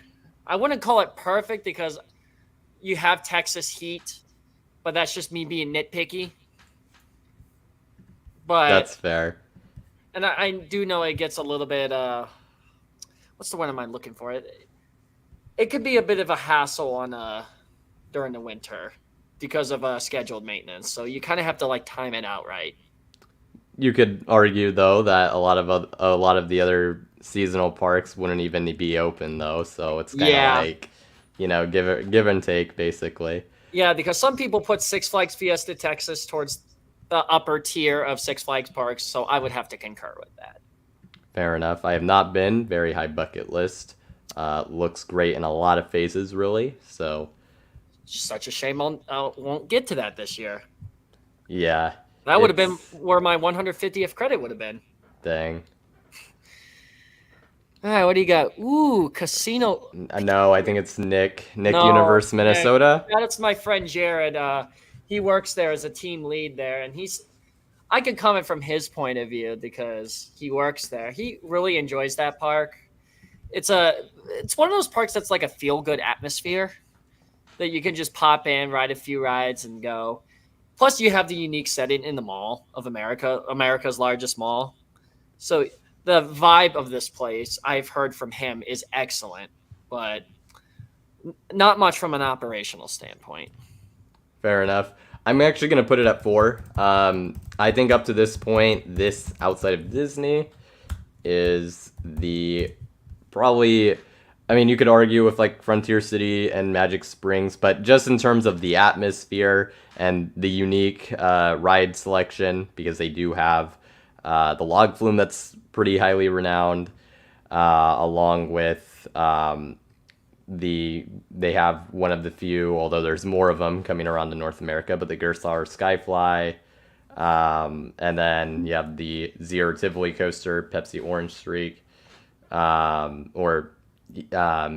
then you have SpongeBob Rock Bottom Plunge as well. So seems to just be a pretty good vibe overall. So I'm gonna put it at 4. So I see your point. Yeah, see, Sky Guy says, I agree with Six Flags Fiesta Texas. I certainly need to plan my visit with almost no air. Okay, that goes for the both of us then. Yep. All right, what do we got? And looks like we got Great Escape. I wanted Garrowin so bad. Great Escape, I'm probably going to put this towards number 9, honestly. This is definitely a bottom tier Six Flags park that I've heard about. The only thing I heard that's really carrying this park is Comet, which I've heard nothing but good reviews. Bobcat, I feel like would be a good secondary supporting coaster. But after that, it feels like it just drops off a cliff. Does anybody want to mention Steam and Demon? The one thing with Great Escape, there's the one like kind of little extra layer to it is that I know it still has some of that like old storybook theming from like way back in the day, and I've heard that does add a little to the park, and it feels different from your standard Six Flags park in a good way. But I can definitely understand otherwise. Just it is a pretty small park, ride lineup wise, it isn't gonna wow you or anything, especially compared to the other options in the chain, but still looks solid for what it is. I didn't even know they had a storybook forest. Or it's not a forest, it's like they have theming in different places, but yeah, they do have some of that left over, so that is part of When did that close? Do you know? Like when did it's still like the theming's still around in like certain places. I don't think it's set like actual forest, but they still have some theming from way back before they were Six Flags. It's kind of storybook related to because I know Idlewild is very impressive, so I was wondering if it was on a similar caliber. Probably not, but it exists basically. So we'll go with my next part. Yes, Evan says, I was impressed with Great Escape. Great vibes, but the coaster lineup could use a little help. Yeah, that's fair. Please be Knobles. I do not want Legoland. Okay. Oh, yes, good. I'm going Monday. All right, Knobles, I'm going to put that at 2.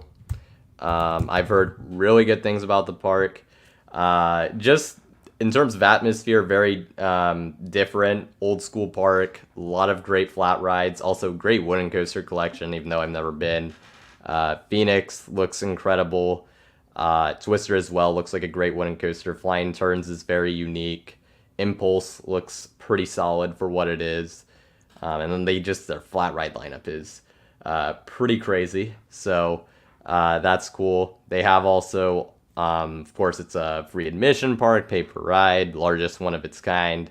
And it has like that campground feel, a lot of forest around it. So I'm sure you've been, of course, so you can No, probably. I have not actually. We're doing Oh, we're doing an employee takeover Monday.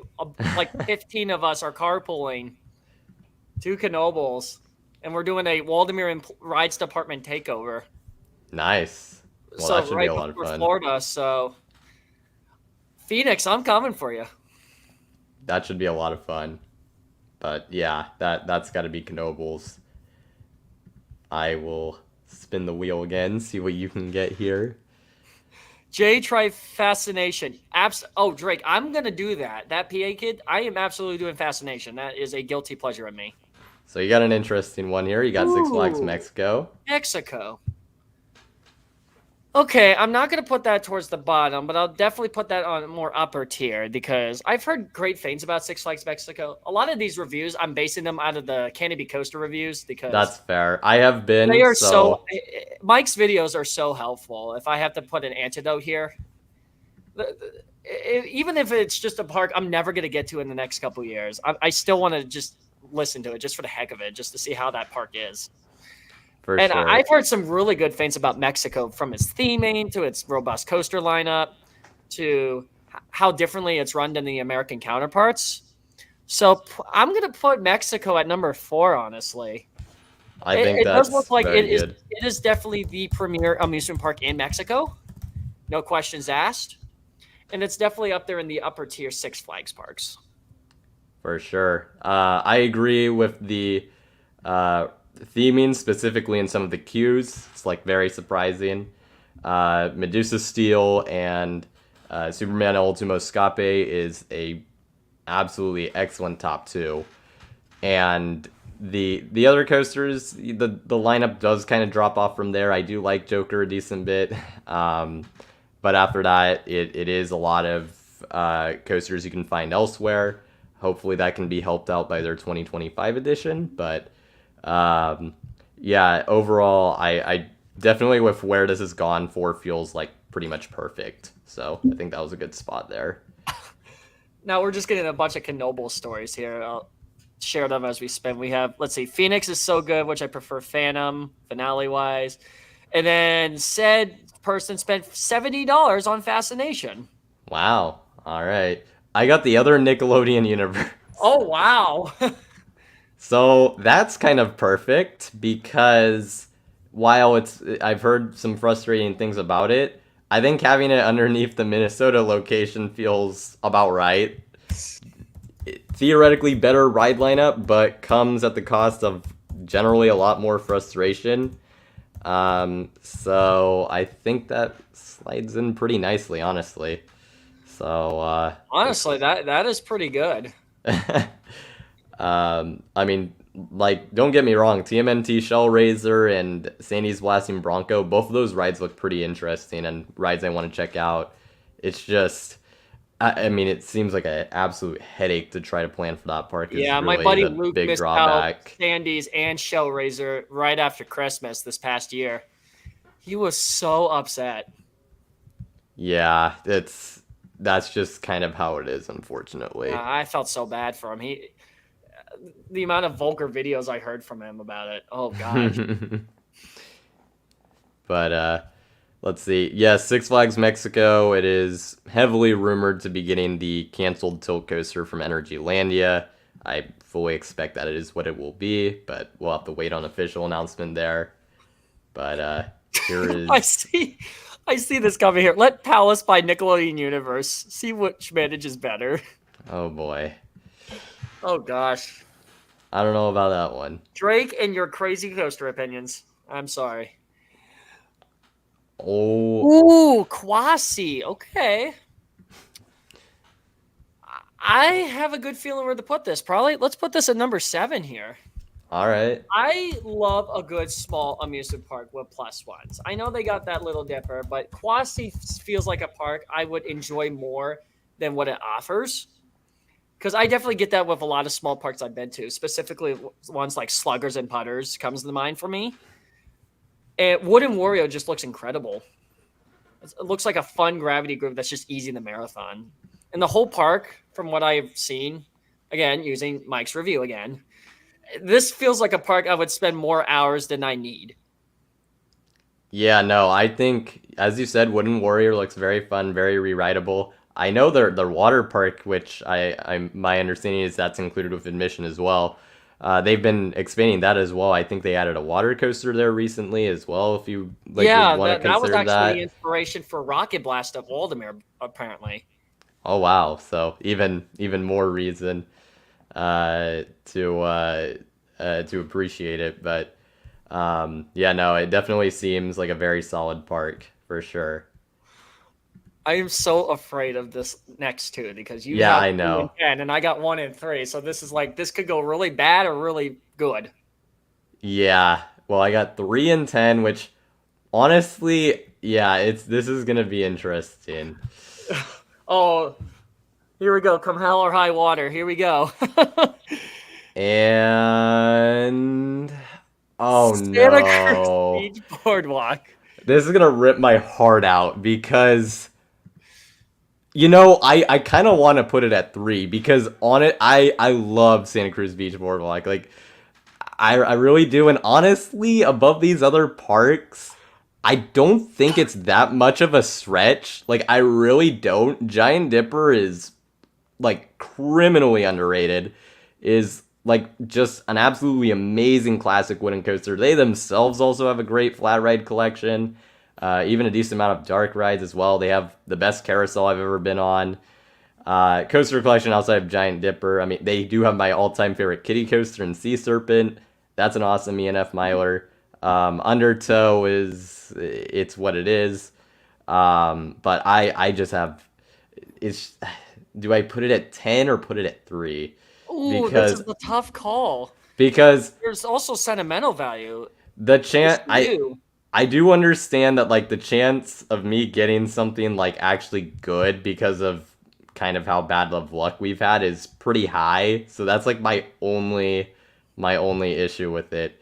Um, but man, I really dislike doing this, but just from a pure strategy standpoint, even though I talked myself into putting it at 3, I think I have to put it at 10 just because I feel like the chance of me getting something that most people will have more recognition of at 3 is pretty darn high. So I I absolutely hate doing understand this your though. point. I know I that was hate a tough doing this. call. I hate doing this because it actually no, legitimately, yes, Coaster Evan says it makes sense. Legitimately, I believe I mean I haven't been to these other parks, which makes it hard, but I would not be surprised if I had been to these if I would have it over. It's just it just like I said, it's a strategic move pretty much. So you have I forgot to look at yours real I quick. have 3-1. This is Oh gonna be bad. my. This is Yeah. gonna be. This is where salt gets spilled, children. So, Shall we do the spin? all right, I ain't gonna look. I ain't gonna look. All right, let's see. Oh no. Oh no, no, wait, no! Are you freaking kidding me? You are so That's close to gonna be Lagoon again. You were so close to Lagoon again. I got trolled because I would have put Lagoon at number 3. And that would have Now been I the have no easiest choice to put spin. Sesame Place there. Are you serious now? I have no comment on this. Can we just move to the next part? I have no comment on this one. Why That- Sesame Place of all things? Funny thing is, like, when I made this list of 100 parks, that's like one of the last ones I like put in. So they get So, that's just the ICJ way. Things just go that way sometimes. So hey, I got to gamble here at 3, so I'm gonna see what I get. It's probably let's be gonna. financially responsible. I can't stop winning. Oh, you almost got Lagoon again. So Oh, I baby. messed up. I should have done Santa Cruz at 3 Oh, you. because, yeah. I mean, I've Are never you been to kind Bay of are Beach. you kind of regretting your choices now? Oh yeah, no, definitely. I just thought, just because of like the list of parks we had gotten, I thought for sure I was gonna get at least like a decent sized chain park or something like that at 3. Um, but I mean, Bay Beach, it has Zip and Pippin, which is a coaster with quite a good reputation. And it's like very cheap, also very affordable. But I mean, yeah, it's a pretty small park, so that's definitely a regret. Definitely, if those were flipped, I could have lived with it for sure. So that was a really tough draw there. But now we gotta define what your number one's gonna Oh be. no, here we go. Drum roll, please. Legoland, California. Watch, watch. Watch, it's gonna be something bad. Oh my, no. Oh, let's go. Put that at number 1. We are done here. Period. I'm sorry. Oh, but the Sesame Place thing just throws it off. But I'm just gonna make it quick on Six Flags Magic Mountain. Most coasters of any other park, they are pretty much stacked from top to bottom. Yes, I've heard some operational concerns, but this is definitely the flagship park in the chain. Yeah, no doubt. I mean that was a really good draw, I think there. So now we'll get to the part where you guys vote. Honestly, Jay, I think you won. I mean I know that you have Sesame Place there, which is an eyesore, but I actually that Santa Cruz Like move actually you killed have a good me. all things considered, you do have a good list. I mean, your top 3. I mean, if Santa Cruz was at 3, this would probably be a stacked list. But this one's going to be a tough one, honestly. And Both this are is stacked, for who but has there the are a couple more eyesores on each end here. this is for who you think has the most accurate lineup, because in terms of the parks we get, it's pretty random, but it's on in terms of the order and the ranking. Who do you think has it more accurate? So I'm putting the poll in. We have about 13 people on here, so we're 14 now, so that should be the number of votes. I'll also do this on Instagram just to see if sometimes we get different results, but I just it have a bad is. feeling because knowing me and my fan base, the Sesame place thing is going to haunt me. They're going to meme it. Yeah, I just that that Santa Cruz pick is Yeah, really that haunting Santa me. Cruz really screwed you over. I was talking myself into putting it at 3 because I genuinely believed in it, but I was like, nope, and then I get yeah, that was unfortunate. Like, should have just listened to your gut instinct, like what I did. So Jay, you have I think you're beating me 5-1 based on the percentages. So Oh, there's a poll going on right now. yeah, so although it looks like I just got one more vote, but honestly, if you get like 2 more your way, I think you'll win. So Yeah, because right now it says I'm looking at my phone. It says 7 votes. now it's at 8. I now have a third, so hold up. There's like Oh, supposedly 14 people on here. Although since your phone is on it, that might count toward no, it. I'm just looking at it, just see how many votes there is. Yeah, yeah. No, I'm I doing know. pretty good on here. I just mean in terms of like the viewership Oh, numbers. Although now we got 9. okay, and I think Cap it let's off see, that would anywhere? be 6. So okay, yeah, you have 6. I have 3. So if you get one more, we'll call it. I think you've won. Because I think outside of Sesame Place, I think your list is pretty much perfect, or close to it. Whereas, although you could say the same for mine if you literally just swap Bay Beach and Santa Cruz. That, like I said, that was a You and I killer. both have eyesores that we regret. So, that's Yeah, for Sky sure. Guy says, I Okay. bet someone's laughing like Elmo right here. Yeah. So you just got your 7th, so we're gonna call it there. You are the winner I will be right back. I'm going to get victory water because I deserve it. for sure. I deserve victory. But that is the blind ranking. Hope you all enjoyed it. Once Jay comes back, we will be doing some Guess the Coaster, which if you haven't done that before, basically that works. Basically how that works is I will be thinking of a coaster. It'll be me and Jay alternating, or I'll get one on RCDB that's recognizable. Actually, I need to turn off the screen share, so we'll just do that, and then we'll go from there. So I am getting my coaster currently. I can probably start it right now. I just need to get my coaster. Once I get it, you can ask questions in the chat.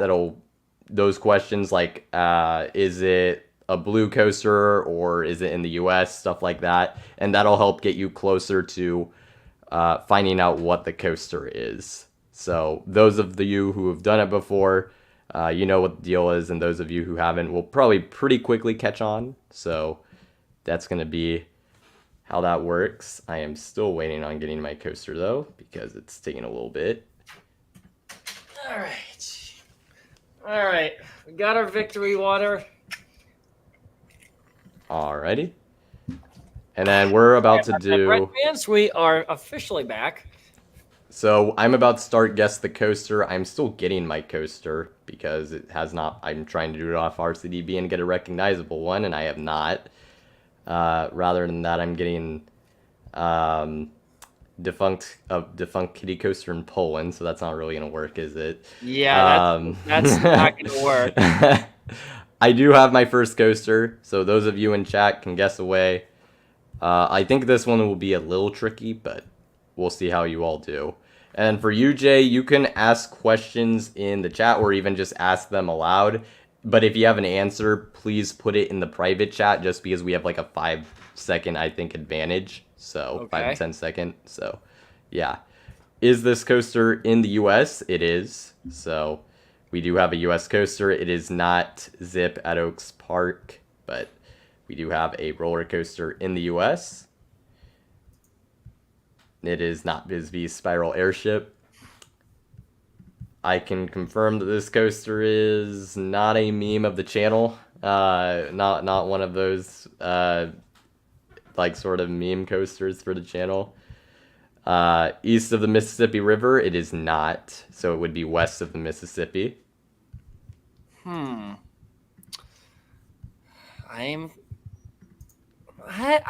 don't know where to go with this. West of the Mississippi in the U.S. Is it a... I think I'll put this in private. It is not in California, so this is not a California coaster.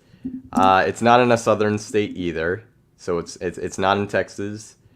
It is not Cyclone at Lakeside Park, and it is not wooden. So it is not at a Six Flags or Legacy Cedar Fair Park. Okay. Though, previously, believe it was under Six Flags ownership at one point. I think I'm starting to think it. It does have inversions. It is not at Lagoon. Oh, I think I have it. All right, it is not. Is it Sidewinder at Ilitch Gardens? No, but actually put your answers in the private chat just so. Oopsies. No, you're good. You didn't get it right, so it's all good. I almost made it ref ball. I will give that hint that you did get the park correct. So, and actually someone just got it in chat. It is going to be Mind Eraser at Elitch Gardens. Sky Guy got it correct. So Sky Guy is on the board. I apologize for the ref ball. I did not know that was a rule. I mean, it basically worked as a clue, so no problem at all. So yeah, because I figured it out. I'm like, is it Ilitch Gardens of all things? Yep, no, you were exactly right on the money. So, and so we're going to be alternating. So Jay, you can either think of a coaster or get a recognizable one on RCDB, and people will be trying to guess it. All right, I'm going to get on RCD. No, I'm going to refresh until I get a good one. Ooh, okay. We got a really cool one. All right, so I am a roller coaster that is not in the United States. Or the people in chat will ask the questions, and then you'll and it'll go from there. Okay. I feel like I'm jumping the gun here. You're good. All right, but I got a good one. But I kind of just inexplicably, accidentally said it is that. You're good. All right. Okay, now I know how the rules work. It took me a while to figure this out.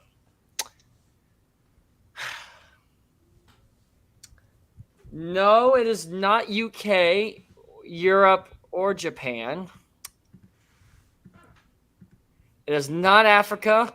It is not China or North Korea.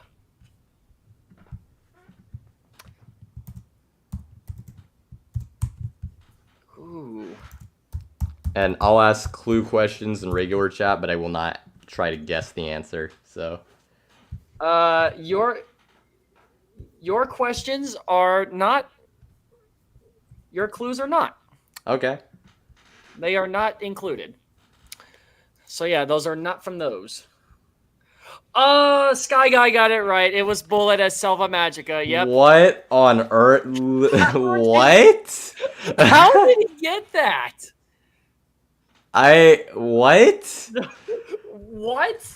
We didn't even have a country established, a manufacturer, all I nothing. accidentally said was not in the U.S. And how in the heck did he get that? That has to be the craziest guess I've ever seen. Because, like, huh? I didn't even give you any. There was no hints about manufacturer or what. That is actually that's the best guess of Guess the Coaster and I think Coaster Time history right there. Wow. That's That is a second point for Sky Guy here. Because, I mean, to be fair, I think it was limited down to, like, Canada and Mexico based on your clues. Because you said it wasn't in the United States, and we had, I guess it could have been in South America as well. But, so that kind of made sense, but still, there were, like, a bunch of options, even if you ruled that out. It's like, wow. Okay. Holy crap. Wow. What a get. Wow. I do have the next coaster, so guess away. There will be 6 rounds in total, 3 between each of us, so this will be round 3, so we're at the halfway point. Already going pretty quick. The first 2 were guessed pretty quick, actually, so. This could be a difficult one. But let me know in chat what your questions are. This one is in the U.S., so we do have a U.S. coaster. So it is a U.S. coaster. People are saying Europe. And actually, let me look into this a bit. Because it's the coaster itself is not in Europe. But it is themed to an area in Europe, if that's of any help. It has a chain lift, not a launch. No inversions, so definitely has less than 2 inversions. It is not in China. It is not steel curtain. Europe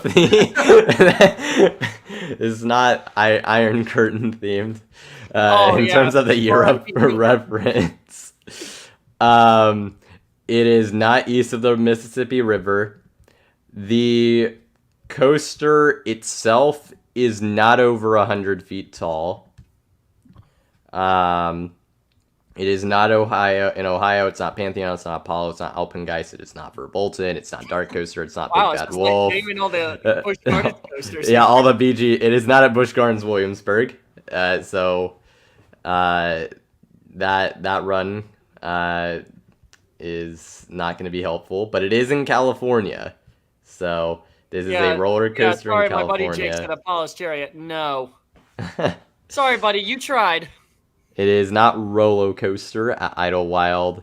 So we have a coaster in California that does not have inversions. That is by the coaster itself under 100 feet and is themed to an area in Europe.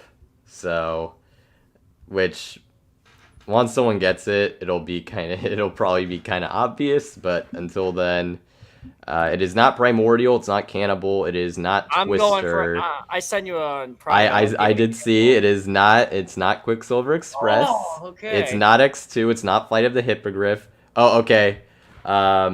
Jake got it. It is Matterhorn. Matterhorn bobsleds. Oh, my buddy, Jake, you got it. Charged on PC was really close. Both of you were on the right track, but Wow, buddy, Matterhorn is the correct answer. Put 1 point for my buddy. He knows his coasters. Very good. Nice job, buddy. All right, buddy, I'll give you one. You know how I operate at Waldemar, so see if I can get this. No. No. They're giving me all these international coasters I don't even know about. That's what our Oh, great. I get another wacky worm. That's 2. And a dragon. Can I get some? Okay. All right. We got a good one. But this. All right. Give it away. I got a good one now. Alrighty. No, it's not RF2. Yes, it's the United States.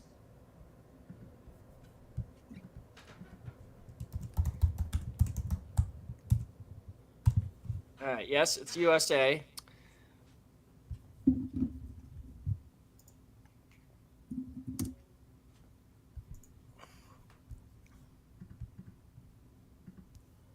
Yes, it is a chain park. Very good. Is it over 100 feet tall? Yes, it is.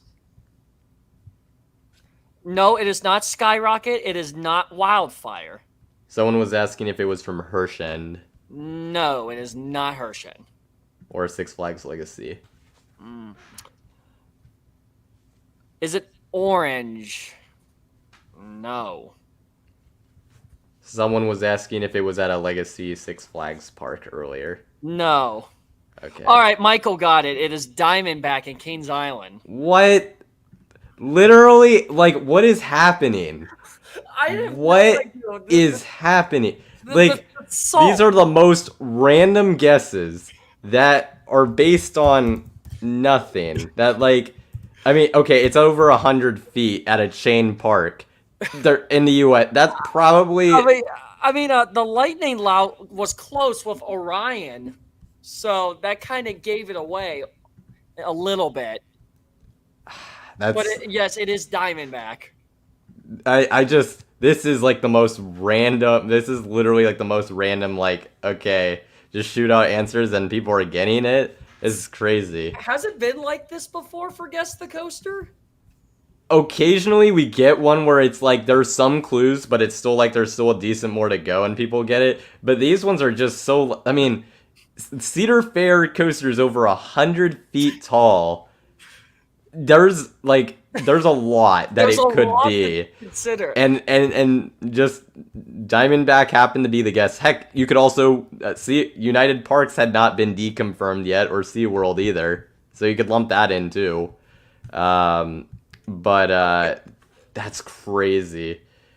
Diamondback is not at a Legacy specifically Six Flags park. That was why it was specified. Legacy Six Flags parks are the parks that were like Magic Mountain, Great Adventure, yeah, Great America, Fiesta Texas. That's why it's differentiated from Legacy Cedar Fair parks. So. Which those would be Cedar Point, Kings Island, Carowinds, etc.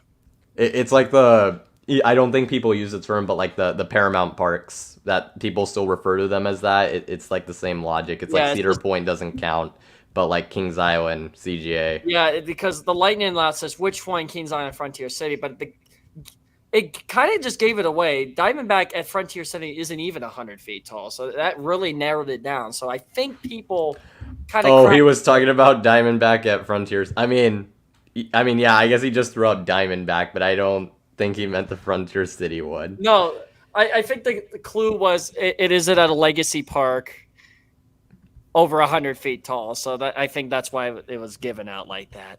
Okay. But all right, we'll go on to the next coaster, which I do have. So guess away. Okay. Okay, assuming my mouse doesn't want to do anything. I'm not gonna lie, compared to previous streams, the RZD Bullock has been on your side. These are easier ones than normal. I'm gonna have to like get a hard coaster. I'm Don't. already doing the homework for the last one. I need to like. It can be hard, but not impossible. Like we're not doing a wacky worm in Yeah, Poland or I know something. that, but Ooh, okay.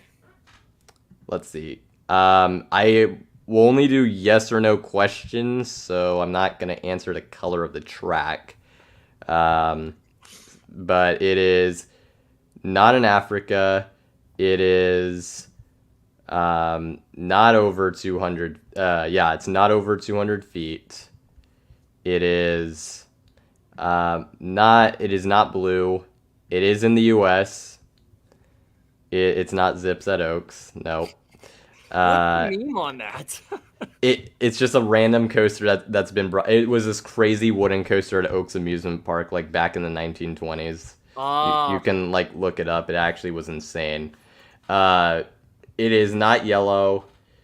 It is not. It's not over or 200 feet tall. Let's see. It is not in Europe.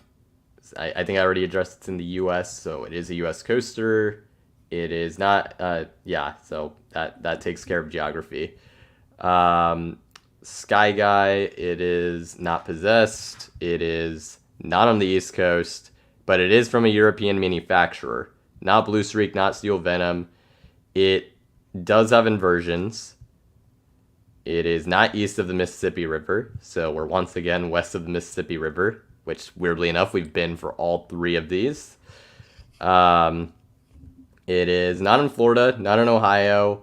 It is over 100 feet, so it is over 100 feet tall. It is at a chain park. It is not wooden. It is in the western U.S. It is a B&M. Mario, you're all good. It is not Firebird. It is not from Schwarzkopf. It is not east of the Mississippi River. I can confirm it is not Scream at Six Flags Magic Mountain. It is not a launch coaster. It is not a Pinfari Looper. It is in California, though. So I'm trying to recap. It is a B&M coaster in California that is over 100 feet tall, under 200. So I think that's what we have so far. It is not Goliath, not New Revolution, not Desert Storm, not Scream, not Silver Bullet. A lot of people guess Scream, I guess. Not Medusa, not Iron Rattler, not Batman the Ride of any sort. It is not Riddler's Revenge. It is not Medusa. I don't think anyone's asked if it has inversions. It does have inversions. It is not Patriot at California's Great America. Hard one. Oh, God. Where are we going with this? This has to be the only one that has not been guessed. And Charged on PC got it. It is Flight Deck at California's Great America. That is the correct answer. So Charged on PC is on the board. And that'll move us into the final round. And Jay apparently has a good one for us. So I already have it. Let's Throw it do away it. on me, guys. Throw it away on me. This is going to be a fun one. No, it is not Emperor. Oh, that was the one that was not guessed. That was like the. That was not and Tatsu had not been guessed. I forget. Yeah. No, it is not in Africa. Yes, it's in the U.S. of A.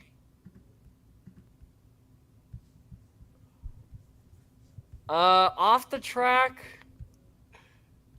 depending on how it rides. Yeah, but no. I don't know how to word it. Okay. It's not 200 feet. It's under 200 feet. Yes, it's in the U.S. European manufacturer? No.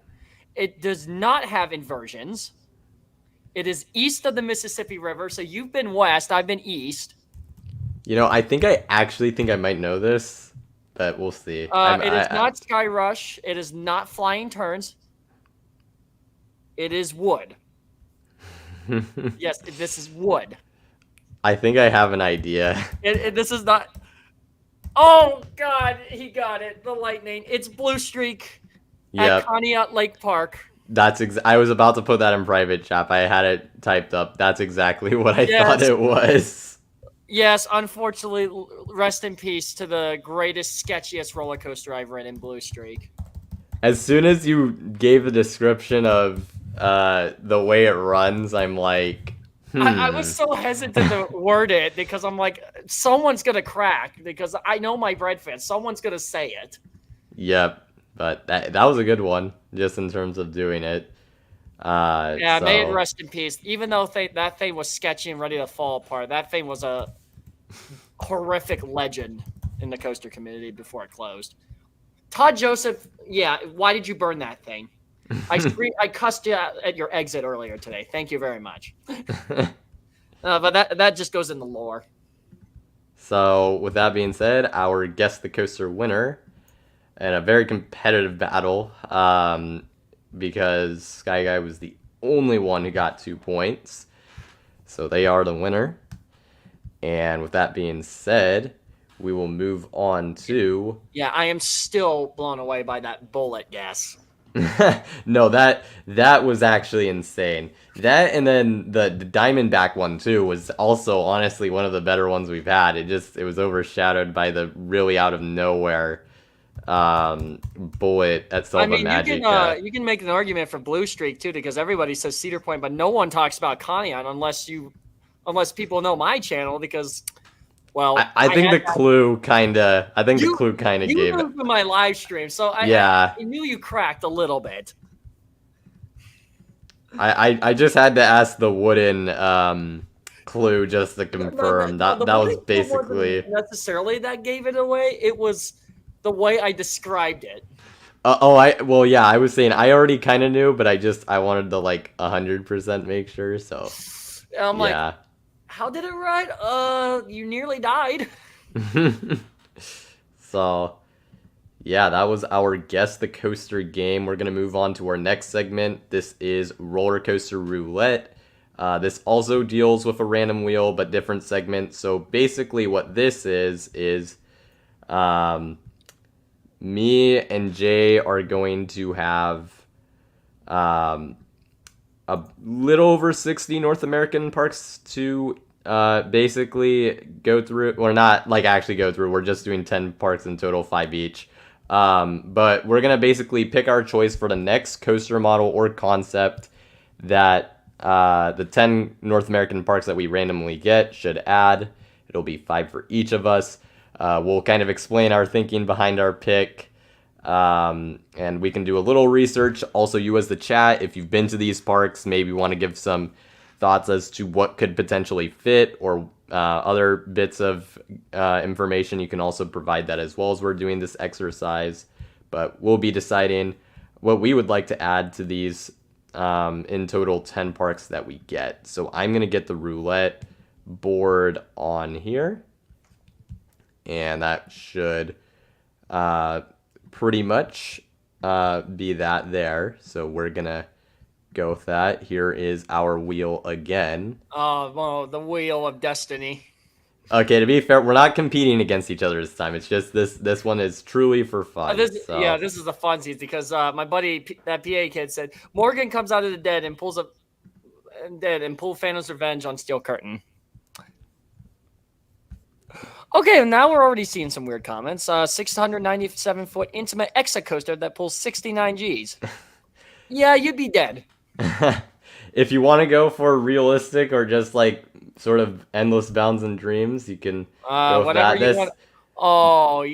I'm going first for this just because, and we actually did get this park last time. If the rule is if we get a park we've previously done in a stream, I have to go with a different option. So Sean from East Coaster Fan picked a Vekoma Family Launch Coaster for Six Flags Great Escape the last time we did that. So I'm going to have to go with something else, which that's actually kind of a tough decision. Although honestly, although the only thing is there is a coaster similar to it somewhat nearby, but I think it's far enough away and this is different enough that it can stand on its own. So because of the recent announcement, I'm actually going to go with an Intamin Straddle coaster. is going to be my pick here for Six Flags Great Escape. I think they would get something more family oriented, and this would fit the bill. Would be a very nice family coaster for their lineup. So that's what I would go with. Actually, Vekoma suspended family coaster could also make sense here. I feel like someone mentioned a thrill coaster that could also, but I'm thinking more along the family route. So, but I'm ultimately going to go with the Intamin Straddle coaster. So that is my pick for Great Escape. Jay, we'll see what park you get. What the Wheel of Destiny puts on me. And you're going to get Kennywood. Kennywood. This is a best case scenario. Let's go. That's Okay, awesome. Kennywood can go a lot of different ways. And I know this is going to trigger a lot of yinsers. So please hear me out on this one. I'm going to say remove Raging Rapids, their Intamin River Rapids ride, and use that terrain down there and put yourself I'm going to go with a RMC iBox coaster. Because there were plans before Steel Curtain to add one of those in that plot of land, but the Duquesne Township denied it. It had to be forced on the West Mifflin side of the property. So I feel like that could be a really good coaster. Something just really a good all-around coaster. I mean, Phantom's Revenge only has a couple airtime moments, but you truly need a standout coaster like an RMC. So in a fantasy world, I'd go with that with Kennywood, honestly. I mean, that would be cool, as you said, because that was a previously planned attraction that just didn't end up working out. So I do like it, bringing that and making it finally a reality. So I think that's a good pick. So I think that's a good one. Let's see the next park that I'm going to have to pick for. And those of you in chat, I'll also kind of go over your ideas. Bring back Little Dipper. I saw that. I'm like, good one, dude. That's funny. Next one we have is Valley Fair. I'm pretty sure I didn't get this last time. Okay, no, this is a new one. Ooh, Valley Fair is interesting because I feel like this would be in line with what... it's just kind of speculating what their next coaster would be. They don't currently have a B&M, so I'm thinking of doing something along that route. It's just they have a bunch of different options, but they definitely need something that focuses on inversions, I would say. And honestly, for me, it's between probably between a wing or an invert is probably what I'm thinking. And for the sake of uniqueness, I am actually going to go with the B&M invert. I know people have been kind of wanting this for a while, so B&M invert for Valley Fair. It could also be something a little more modern in terms of layout, so it'd be pretty different from what we've seen from B&M with some of their older inverts. So I'd just be very curious what they would do layout-wise nowadays, and I think this just makes a lot of sense. It gives them an under-the-track coaster. It focuses on inversions. I think it'd be a great fit overall.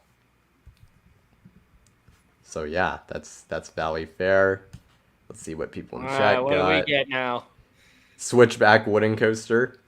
They already have 2 wooden coasters. I mean, that didn't stop Worlds of Fun. It would be something different, so that would be an interesting addition. But 6 inversion B&M invert that pulls 3.5 Gs. There you go. I feel like that's the most realistic way if you did get a B&M invert. Yeah, something like that. My buddy Marguerite or Greek. What's B&M? That's a Swiss roller coaster manufacturer, one of the most respected manufacturers in the amusement industry. Yep. Just to catch you up. Yep, makes sense there. And then Jay, I'm gonna spin the wheel. All right, the Wheel of Destiny says. And you're gonna get... Oh! Why am I landing jackpot today? I can't stop winning. All right, this is probably an easy answer because this kind of goes hand to hold to what I said earlier. Put it where Snake River Falls and Forbidden Frontier is. That's your prime real estate location. And I think I have a good one. A B&M flying coaster. All right. If you're looking at the B&Ms that Cedar Point doesn't have, I mean, you already have a floorless wing, dive, invert. What's missing from the portfolio? Get a flying coaster. I know that's been a rumor for years, and I think if you really theme it well and put some like water interactivity, not to the extent of like Manta, but even just like a little splash area, be really cool. They could do some like Western theme or whatever if they really wanted to, or use part of the Snake River Falls pool. Who knows? The possibilities are endless. I would love to see this, and I really like that for that reason. My only thing is, I think there is a reason they have not gotten a B&M flying coaster. It's just the dispatch times with just the way it's set up. They're pretty slow. I think that's a significant reason. We've seen less and less parks get them. Maybe other reasons as well, but that's my guess as to probably what the main reason is. But I mean, it would fit really well with Cedar Point. They have a bunch of B&Ms, and this is one they don't have and would give them something different from what they have in anything in anywhere close to the park. So I do like it for that reason. And I think the way you can solve that is a dual loading station. Yeah, that's fair. There's probably ways you can get around it, for sure. Someone said Mach Extreme Spinner, a water coaster. I almost went with that option, honestly, with the Mach Spinner, but I kind of went for the budget-friendly option. Fair enough. Oh, well, you call this budget-friendly. I don't know, but the last B&M flyers that got built, did you see how expensive those were? And it's like what's more, I'm going for more realism than more the Extreme Spinner was on one of the surveys, so Yeah. I'll just throw that out there. Yeah, I kind of now that I looked at that, I kind of regret it, but I think it's still a safe option. Fair enough. Both would be expensive but awesome options. So that would be for sure. And then yeah, I know my dream is that yes, the Edge and Ica like 4D coaster. That is like the pure pipe dream. Oh, nice. I know that'll never happen though. That will never happen. But if you are owner of Cedar Point one day, absolutely go do it. Just as long as I've been told that it won't bankrupt us. Yeah, as long as that's the case, go build your dream. Don't let 808 Coaster Life stop you. If you are owner, build all the Ica coasters you want.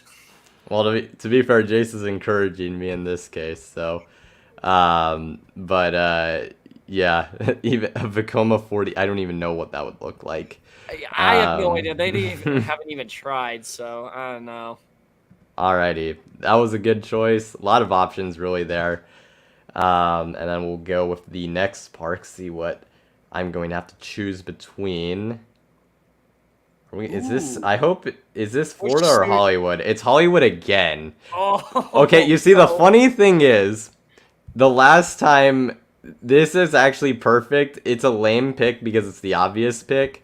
But just for reference, Sean from East Coaster Fan, he went with like the pipe dream option. He said he would like to see, and this was more of a concept rather than a model, but an Intamin recreation of some sort of the super silly Funland coaster in the Despicable Me film, which I thought was really funny. And I mean, hey, that'd be really sick if somehow there was a way to do that. But for my pick, I'm gonna do something that I think is a lot more realistic. Looking at the other Super Nintendo worlds around the world, they do have a Donkey Kong coaster, and I think that'd be really cool to see as an expansion here. I honestly think that's the next logical thing to do for Super Nintendo World. Yeah, so just for like a dream pick, I'm gonna go with the Donkey Kong coaster. I also think it's. I feel like it's feasible for sure. Of course, this is excluding they're of course getting the Fast and Furious coaster. Where if a coaster is already getting a new one, we're just saying this is the one afterwards. So, just want to say that. But yeah, I'm gonna go with Donkey Kong coaster for Universal Studios Hollywood as my pick there. Alrighty, so we'll get your next one, Jay. Man, if I keep hitting all the home parks, Waldemir's gonna be in it. Yeah, Wildermere Never is mind. on Oh, the St. list. Louis. Oh no. Like I said before, this is a tough park because I already kind of said it with that wooden coaster overlay for Boss. But you see, that's not exactly a new Yeah, that's not coaster. exactly a new coaster, so I'm kind of running out of options at this point. So And then did I? honestly, I'm gonna Yeah. probably go another safe option here. I feel like they could benefit from another family coaster, so something like Quantum Accelerator at New England would probably be a good fit. Plus, they don't really have like to my knowledge, there's not really a coaster around that area like that. So I think that'd be a good fit for St. Louis. So in terms of St. Louis's, I know that like Rookie Racer specifically was a really good fit for that park because they didn't really have much that was accessible to uh, kids in terms of coasters. In terms of their family coaster lineup, what they already have, they do have a Pandemonium clone, and they do have River King Mine Train. I know that Screaming Eagle also has like that really short, like 42-inch height requirement for whatever reason. But yeah, no, this would definitely fit in line pretty well with those. So I like that as a pick there. Alrighty, so we'll Yeah, it was do. either that or B&M, and I'm like, let's go the New England route. Yeah, that's fair. Alrighty, let's. I could have won with a B&M dive for Valley Fair. I did kind of consider it, but I think Ooh, which Disney park you get? Oh, you so. get Disney It's World. just the resort because choosing for individual parks is when you're talking about Disneyland, Disney World. It's like certain ones are a little more optimal than others. This is kind of interesting just because we did just have the D23 and they did just announce that Monsters Inc. Yeah, on a side Suspended note, I'm coaster. really excited for that coaster, honestly. Yeah, I was a huge fan of Monsters Inc. growing up, so to see that door chasing to come to reality is literally a 5-year-old me would be jumping for joy right now. that was like that was so cool because it's been something that people have like theorized about forever. Like just as like a pure like just uh wish it could happen concept. I know this has been up there, so that's awesome that that's a thing. Oh boy, but in terms of picking, this is actually really hard because I think Magic Kingdom probably is okay, although they did announce the Villains Land, and there is some what looks to be potentially a coaster in the background there, but we don't know what model it is. So actually, I'm gonna go off that logic and just say where I'm gonna pick the coaster that's gonna go in that land. I think actually, now that I think about it, that's probably the best route to go. Um, for a villain's land. I think I could do a little bit more of a thrilling coaster here. Nothing like that's too insane, but I Oh, think this is a tough call. I'm gonna go with a custom new gen Vekoma launch coaster with inversions. Yes, they do already have Rock and Roller Coaster, but it's indoors, and this would be more of a sprawling layout. Probably multiple launches.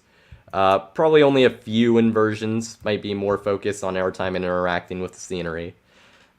So maybe like a a Tehran, but like a Vekoma launch coaster at a Disney park, I Kind of guess. like Big Bear Mountain, but on a much larger scale with a few inversions. Yeah. So, um, yeah, we're gonna go with that. I think that's actually a really. I guess I could have also gone with like the Intamin Blitz type of coaster as well. That also makes sense. But I'll stick with Vekoma here.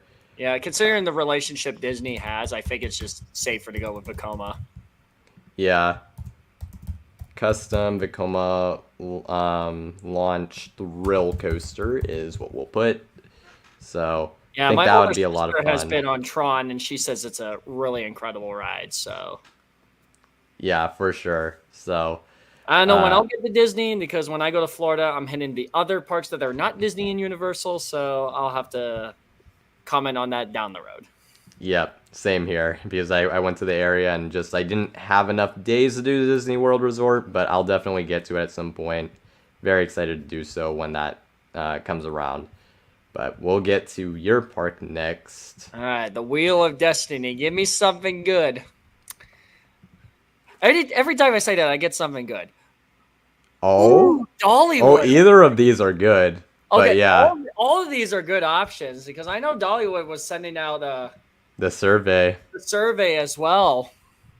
So, oh shoot, it's been a while since I looked at that survey, honestly. But I think what I'm gonna go with, I'm gonna go with the gut feeling. I'm gonna pull this out of Silver Dollar City's rear end, but I'm gonna say a mock extreme spinner Oh wow, all right. for Dollywood. Because I feel like whatever Silver Dollar gets, Dollywood gets down the line. I feel like it'd be a great fit for that park, considering they have nothing like that. And you know how Dollywood, they just go all out with theming. So For sure. they can, you can either do it in the way back of Wildwood Grove. I know that's more of a throw option, but you can make it like a signature thing back there. Or you could make it something in like a different area of the park. But I don't know. I think that extreme spinner is up my alley. For sure. A Someone Ride did. to Happiness clone. I wish that's just a pipe dream of mine. I think they would go with something a little less intense just because they do kind of view Time Traveler as a Pseudo family coaster. accessible thrill coasters, and I don't think. I mean, granted, Ride to Happiness was literally built at a family park, so I mean, I don't even know, but I don't even know why that's kind of like a technical pseudo family coaster. I don't believe that at all. that's how they view it. So, which is interesting. Someone also, Michael also mentioned a hyper coaster. Yeah, that would be a good fit there too. Um, it would. I think it'd be cool if we could get a mock hyper, just because there's in the southeast we already have B&M hypers in Goliath and Intimidator. But to be fair, it could be a bit of a newer layout, which would be cool. But Maybe something like Candemonium, but on terrain. yeah, so there's options there for sure. So that was a good one.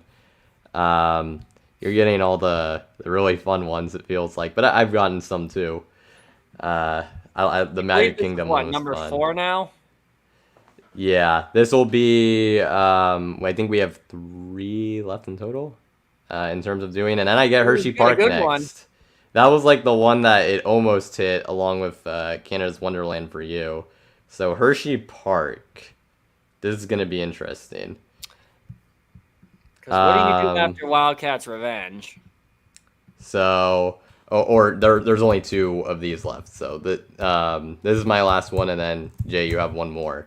Yeah. As far as these go, yeah, that is after. Because Hershey Park is so stacked in their lineup. It's like, what are you really missing at this point? Man, there's, yeah, it's tricky because could you? I mean, one idea that but it's too close to Great Adventure. But like Dorney, Knobles, and Great Adventure. So it's like, yeah, I also have to think about it overlapping. from that point because I was thinking it'd be funny to have like a Twizzler themed RMC single rail coaster. Like just the idea of that would be kind of funny. But I mean with Jersey Devil so close by, it doesn't really make sense. I see in chat a few suggestions. Gerstlauer Infinity, I think, kind of clashes a little too much I with think that's too far. Fahrenheit. You could do a launched one, which would make it different. So Yeah, I like what James is saying down here. Maybe like a smaller launch coaster, a stepping stone for Storm Runner. actually, I'm gonna look at the lineup real quick because I think honestly, going the family coaster route is not a terrible idea. Because let's see, if you look at their lineup. I mean, they did get Laugh Track. That was a little while ago. They got their kiddie coaster, but other than that, most of their last major coasters were thrill coasters. So I actually think a family coaster is not a bad idea here. It's just, oh, you know what? I am gonna go with that like Big Bear Mountain style Vekoma family launch coaster because I think this is one of those parks that they would be willing to spend the money on something like that. It would be a great fit for the park. It'd be their premier family coaster. Something that could have high capacity and be just a mainstay for years and years and years. So we're going to go with the Vekoma family launch kind of Big Bear Mountain style. Yeah. So, Yeah, James, thanks for bringing that up. That's a really good point you made there. Something I yeah, missed during your Hershey Park video this year. for sure. That just made, I think, a lot of sense because James had a good point. They definitely need something that fills in that gap. Or as So he says, I am witch. there you go. Yeah, sorry, James, I had to do your impression. But All right, what's the last one we got from me here? Let's end on a good note. I swear, if it's Sesame Place, I'm gonna scream. oh, it's not on this Sesame Oh, Place. It's thank not on God. this one. I have different ones because this is not the 100 list. Well, you got Worlds of Fun. Ooh, Worlds of Fun. This is an interesting one. Actually, I gotta look at the coaster lineup again. This is a park that I neglect to look at. That's fair. Yeah, I'm gonna need a minute on this one. Okay, so let's see. We got a Vekoma Boomerang, Katy Coaster, Morgan Hyper, 3 wooden coasters. Okay, so I'm one of those people that Zambezi Zaner was like one of the more pointless additions out there. I feel like you can get either a thrill or family, depending on which angle you want to go. Oh shoot, this is a hard one. Oh goodness.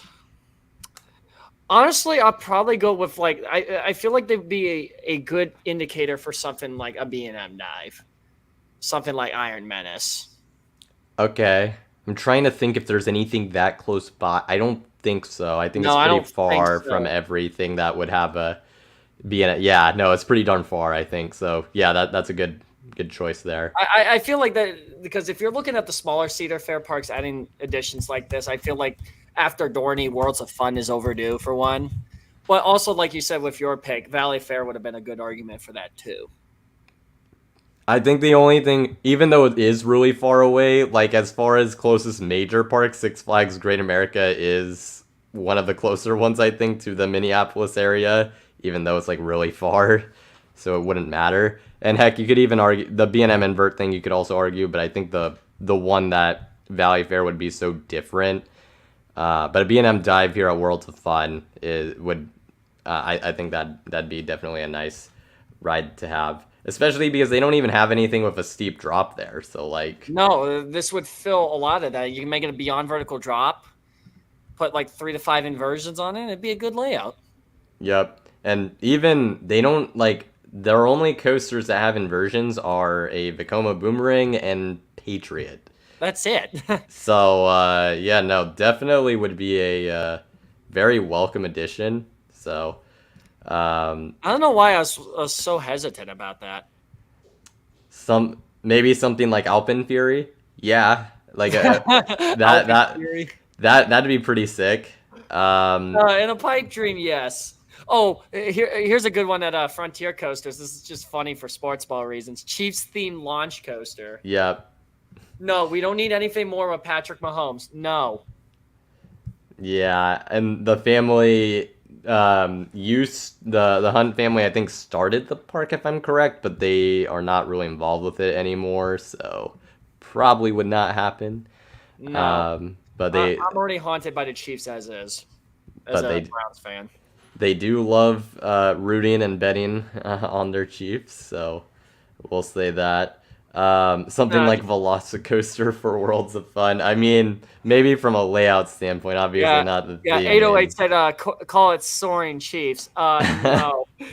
No, absolutely not. I'm already haunted as a Browns fan from the 2020 divisional game. I don't need more trauma. Plus, I think Kansas City's just going to three-peat a Super Bowl anyway, so what's the point? Yeah, well, hey, we'll see. New season.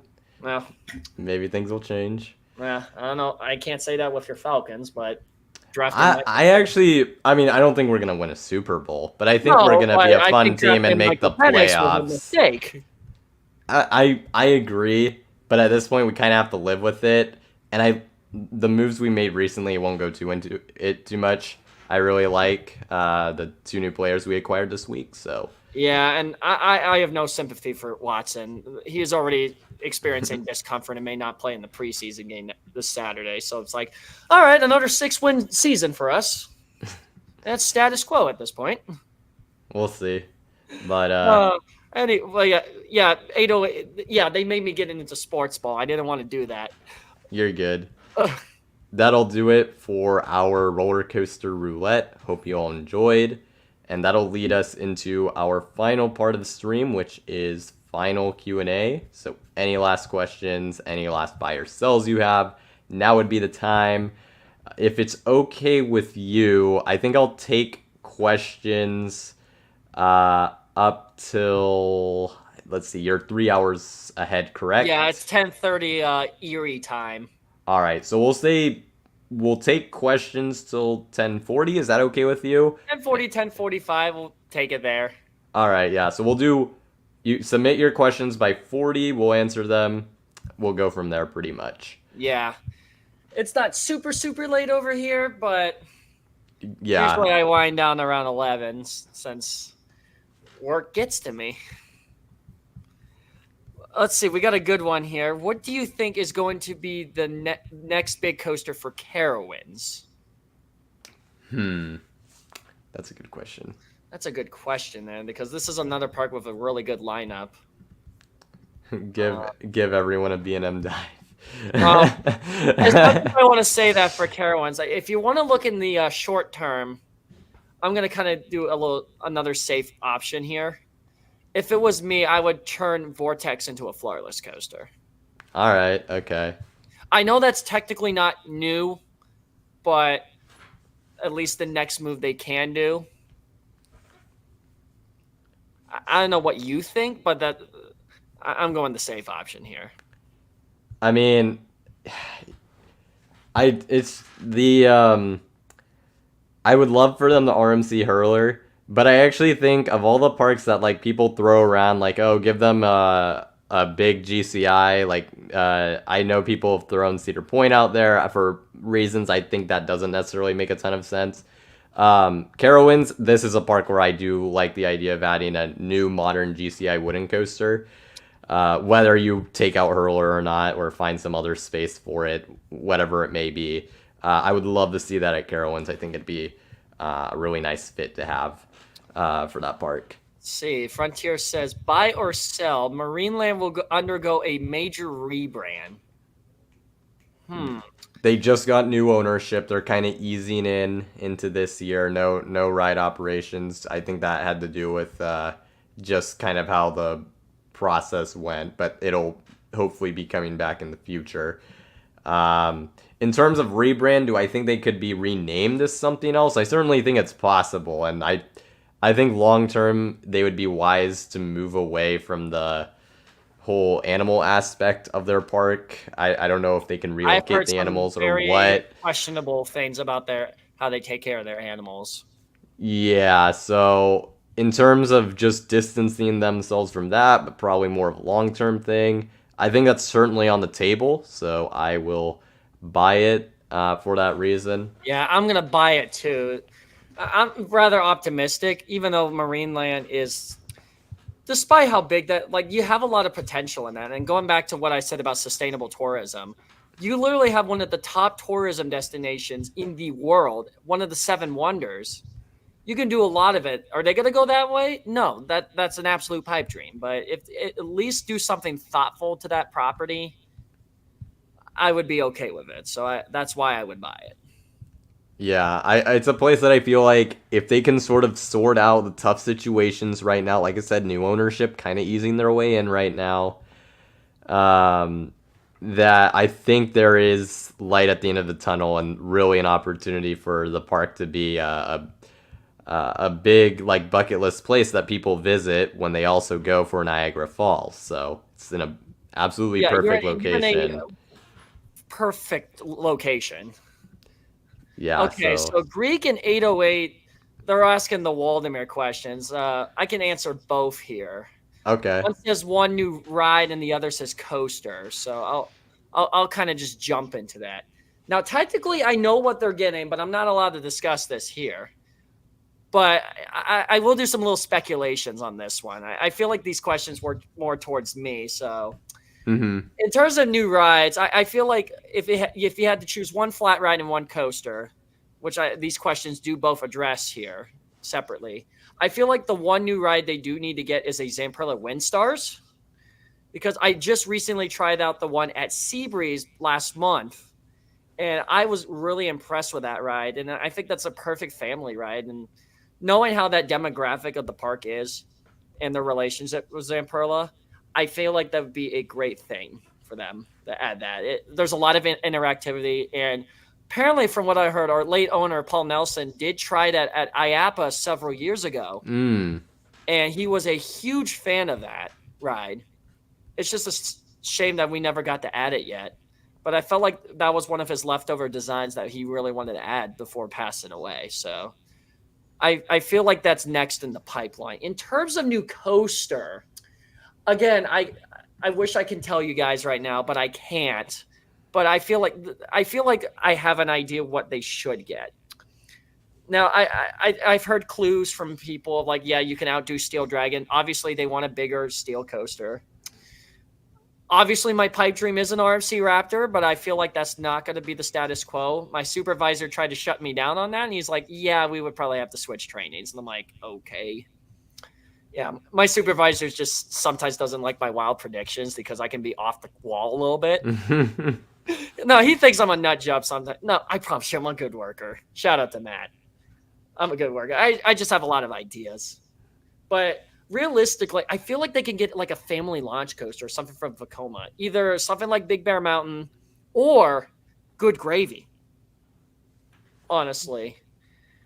Because I feel like Vekoma would be like, they're heavily reliable. I feel like Waldemar would have a great relationship with them. You do run the risk if you do get something like Good Gravy with the one train operations, but with the attendance figures that Waldemar gets, I don't think it would be much of an issue as like larger parks. So I'm saying a Vekoma family coaster of some sorts would be the next logical coaster for the park. All right, yeah, that would make sense. I like the idea of like the family boomerang. I think would be definitely a good fit, and with the capacity, I don't think it would be an issue as Waldemar, as you said. Yeah, and I also do this on Ravine Flyer 3 for operations, but every time I see an enthusiast there, I'll go, gee willikers, that's some good gravy. Dispatch button. So There you go. I feel like it's a sign. Yeah, no, that would be fun. And then the Windstars, I haven't been able to try one yet. We did see the one at Great America. That's their newest attraction, but it looks, as far as like family rides go, it definitely looks pretty fun. So yeah, the one at Seabreeze was really cool. I was really impressed with that one. So yeah, that would also be a nice add there. I won't answer this one because that was more specifically for Jay and his insight. So yeah, thank you Greek and 808 for that insight. I knew I was going to get a Waldemar question at some point. Let's see. Next major coaster for Kings Island. Like, what do I think it's gonna? Honestly, I couldn't tell you. Like, I don't honestly have a prediction at this point anymore because it feels like there's so many different ways they could go. I feel like it's gonna be on that Vortex plot. Yeah, that's what I would expect. So, I have said previously I would like to see. I don't expect an extreme spinner, but hey, it's on the survey. And hey, they also had extending beast on the survey, which I think is the stupidest thing ever. Like who drank that overnight? Did they somebody have a little bit of a little juice or something?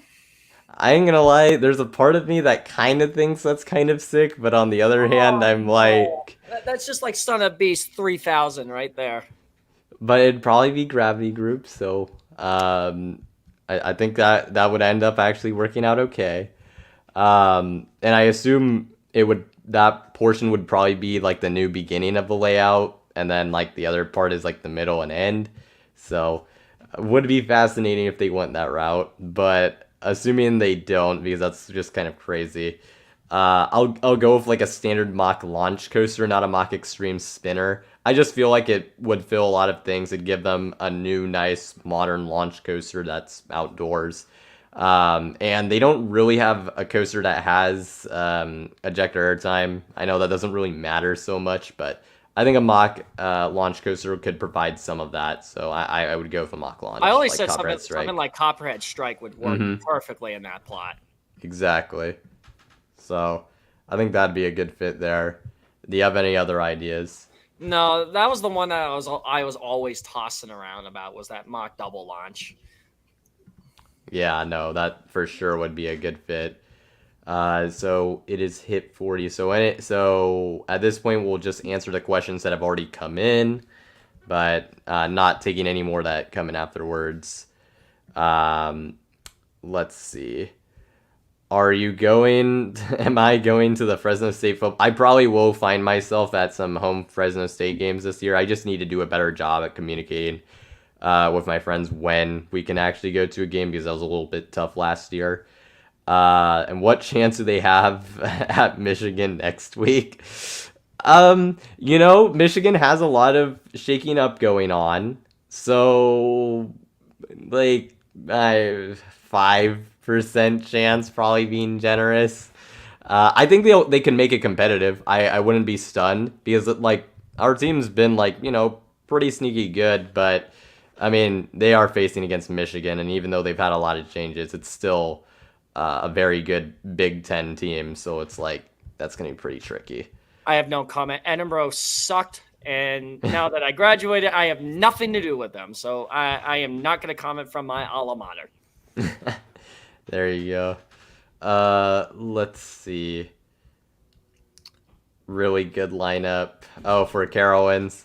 I mean, yeah, I guess that's fair. They do have a lot of a lot of sort of filler coasters, but I mean they do have a large quantity lineup and it's a big chain park. So, what coaster do we think will be the sleeper hit of 2025? Ooh, I think I have my answer set in. I think it would be Fire Runner at Lost Island. That's fair. Actually, I just updated my list of. I need to look at my playlist of new for 2025 coasters. I'm going to try to go for ones that aren't like clones or anything. Oh, okay, maybe That that are might change officially the answer a little. confirmed. But no, Fire Runner is a great answer. Um, and let's see, just going off ones that are confirmed. Man, in terms of sleepers, I really don't feel like because it's like the obvious ones are out there. Like I mean, everyone's like knows about Falcon's Flight, Stardust Racers, Alpine Fury. Like those ones, it's like okay, those aren't really sleepers. Um, Raptor as doesn't look anything mind blowing. It's a good fit, but I don't think it's sleeper material. um, this is actually pretty tricky, just because in terms of confirmed coasters, um, I don't think we'll have. I think a coaster that more people will surprisingly like is actually going to be Quantum Accelerator at Six Flags New England. I think Oh, just because I'm not saying it's going to be anything like that crazy or like a yeah. serious competitor, but I think people right now it's like oh they were expecting something larger, but I think when people write it, I've done Arctic Rescue. It's a really fun coaster. I think people are going to like it a lot once they actually write it. So for that, I'll pick that. And as like a bonus, as far as Kidia coasters go, I know you have Spitfire and Iron Rattler, the mine train, like the tilt coaster, but I think their wooden coaster Colossus could be a sleeper. Based on what I've seen, it seems to have a pretty interesting layout. So, and it's being massively overshadowed by their other projects. So, I think as far as that lineup, if that opens next year, that would be one to look out for. So those are my two picks there. Oh boy, we got a question from me in here. Another Waldemar based question. What is your dream coaster at Waldemar with no budget? Ooh. Oh man, you're making me go out on a limb here. So if I had the chance, I'd take that back section behind Rainbow, next to where Time Twister is. I put like an Intamin Blitz down there if I had the chance, but like something like Fast and Furious Hollywood Studios, not Hollywood Studios, you know what I meant, but Hmm. something like an Intamin Blitz down there using the terrain. Like you have like a turn near Lake Erie. Absolutely. I mean, I've said RMC Raptor, but think of an Intamin Blitz next to your terrain RF2. That'd be like the best 1-2 punch in the country. It'd certainly be up there. That'd be pretty Yeah, crazy. and basically that'd be like the Steel Vengeance of Maverick and Waldemir. Nobody would leave. I mean, in a pipe dream, if somehow Steve Gorman or upper management's watching this, I highly doubt it. But if you are somehow finding this in the archives of ICJ, can you at least give me 1% of the profit so I could go build that Intimate Blitz? Yeah, my check will be in the mail. That would be just, I mean, Dream Coaster. That'd be a really fun one. One can dream. Let's see. Where do we think the next big Intamin coaster will be added to the? Oh, when and where do we think in the States? That is a good question. I honestly don't have a good answer for this because I don't either. I mean, let's probably excluding like, confirmed stuff because I mean, obviously Universal Hollywood in 2026 are getting Fast and Furious, so we kind of know that. That I mean, they've even officially confirmed it at this point. But outside of that, that is a good question. Unless it's like a straddle coaster, I really don't know where I don't think that'd be considered big by their standards. Yeah, but there's not a lot of remaining parks in the United States that fit this category. Yeah, and it just comes down to who would be wanting to work with them, and then what's in the budget. And yeah, yeah. That is actually I'm like legitimately blanking out. I cannot. Yeah, you have stumped both of us. But just to throw it out there, to just throw an idea out there. Of course, this is kind of, I don't even know if this is a prediction, just kind of stuff on the horizon. I know everyone's like, wondering when Busch Gardens Tampa's gonna get that Giga Coaster. And I know we're probably thinking, probably B&M would do that, but what if they surprise us? What if they went with Intamin? Well, as a 2026 project or whatever it may be. Oh God. That's I'm not saying that's really a prediction. I'm just like saying, well, it would be cool, but I have no clue. That's honestly about as far as I'm gonna go. I have zero answers, honestly. So, all right, I think we just have 3 more questions left. Yeah. Have you? I have not been, so this would be you if you've been. Have you been to Six Flags America or either of the Virginia parks? No, I have not. The Virginia parks are high bucket list. Six Flags America, if Batwing's still around whenever I get there and is open, that would be cool. Yeah, James can comment mostly on Six Flags America. He has been to the Virginia parks. James, if you're still watching, you can put some insight for us. Because he's a reliable source when it comes to these parks. Because that Six Flags America is his home park. Fair enough. So I think that's more of a Triple J 755 question. And then for America Triple Looping, there's a buy or sell. Ooh. I'm 100% buying this. I am buying this. This thing is not lasting long. It's been problematic. It's had a lot of downtime. It was already really hard to get it reopened anyways. Like, it took many years. And I think this is just one of those ones that at the end of the day is probably just not going to be worth keeping around, and the hassle and like just all the costs that's going to have to go into like maintaining it and keeping it around. Not to mention if it's not even popular, like what's the point? So I'm definitely buying that it will be removed. So yeah, easy. Same here.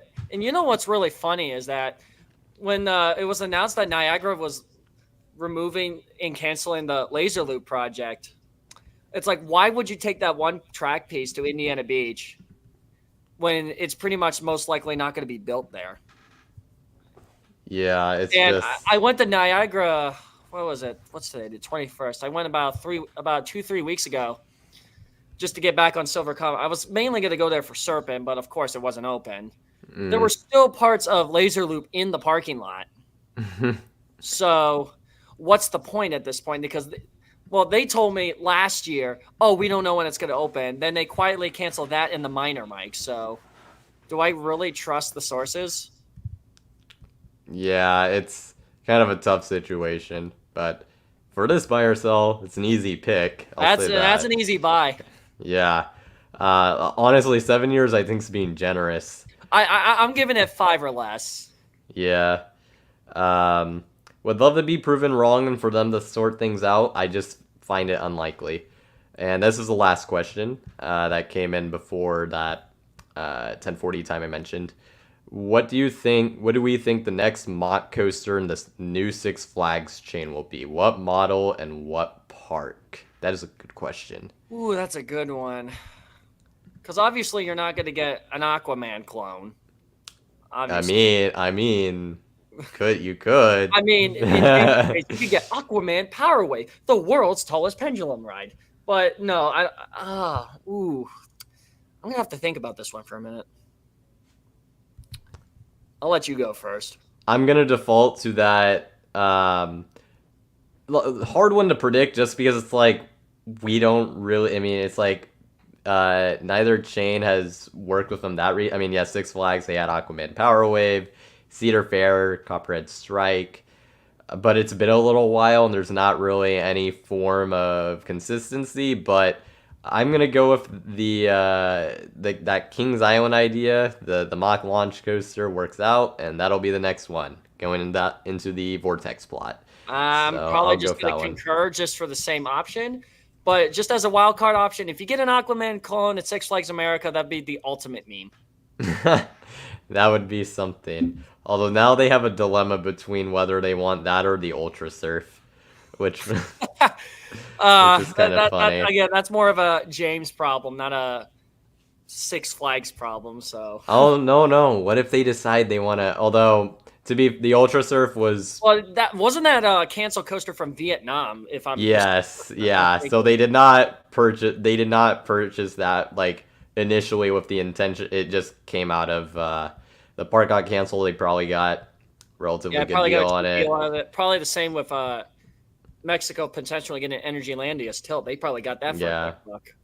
Yeah, so, but yeah, that would be exciting. I'd see more mock coasters in the chain overall, especially their launch coasters and some of their other models like their Hyper.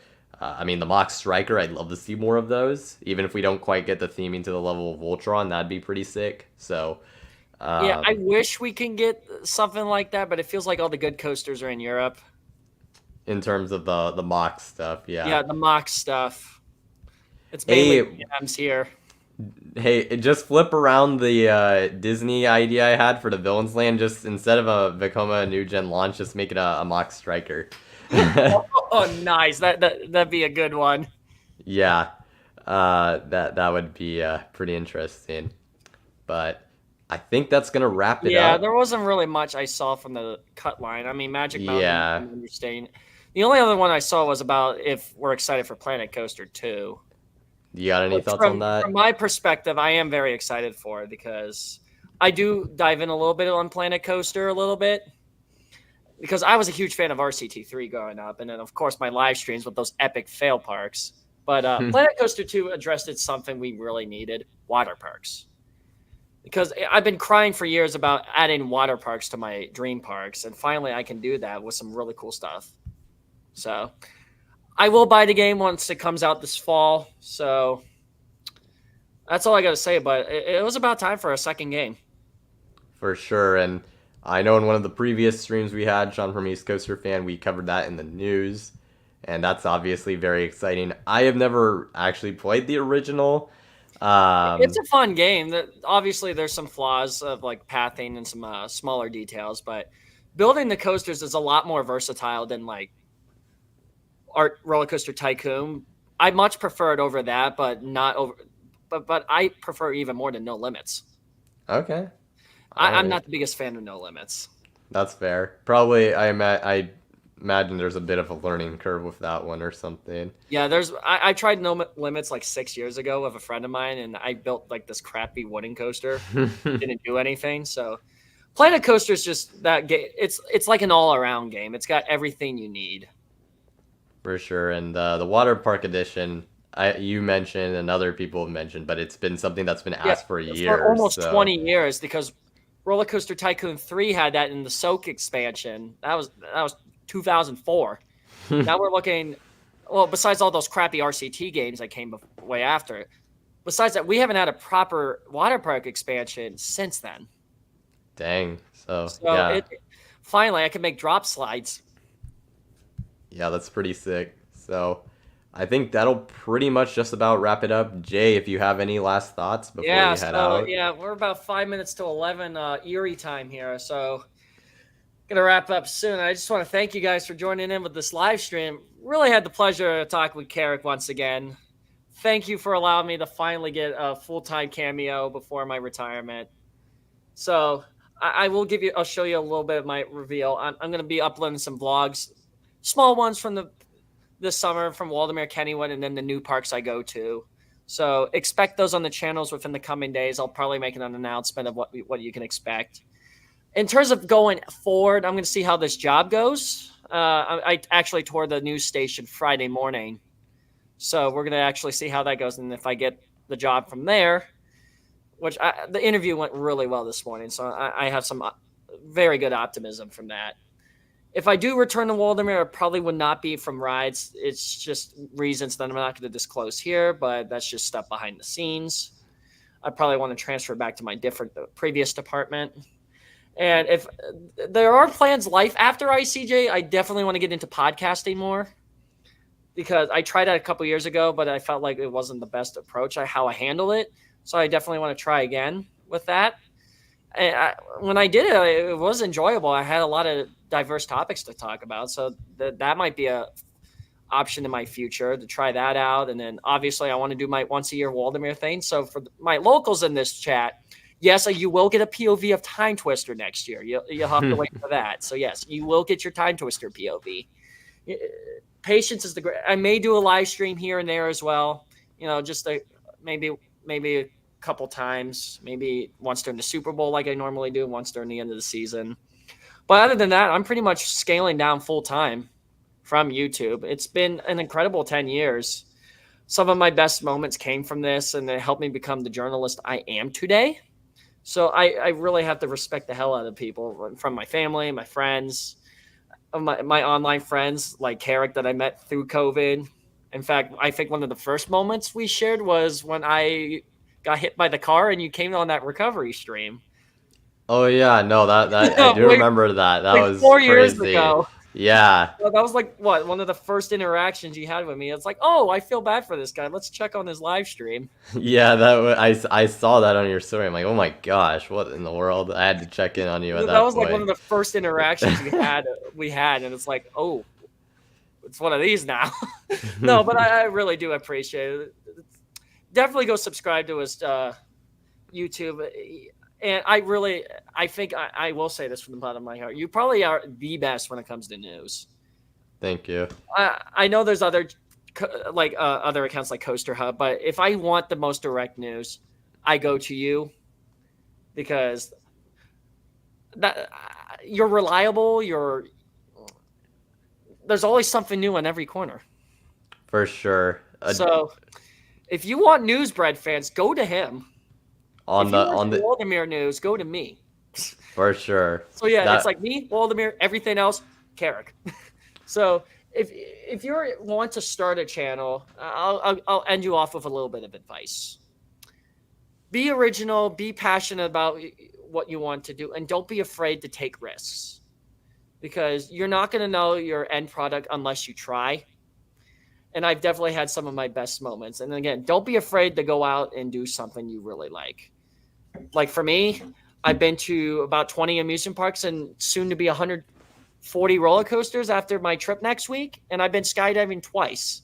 So wow. If you, don't be afraid to go out there and just live your life to the fullest. I've done that and I've seen results. Sure, not in the way I expected, but sometimes you got to expect the unexpected. So that's probably the best advice I can give you leaving here. So all I got to say is stay tuned for my videos. And as I always say in my videos, Lux Eterna Inamorata. which, if you really want to know, Carrick, it means in Latin eternal light and love. Very good. That's great advice. Great way to end things off. Want to thank you so much for being able to come on. I really hope that your career opportunities, and especially that, it sounds like you had a great interview today. Hopefully, you're able to land that position and you can go from there. But once again, it's been awesome to have you on. For those of you who haven't, make sure to follow Jay at InsaneCoasterJunkie on YouTube and check out some of his content he's done previously. I've only kept the best of what I felt was I should keep. So that's a good archive of what I've done in the past. For sure. And that'll pretty much wrap it up. So thanks to you, Jay, for coming on, and thanks to all of you for watching. And I will see you all next time here on Coaster Hour. See you all. Inamorata.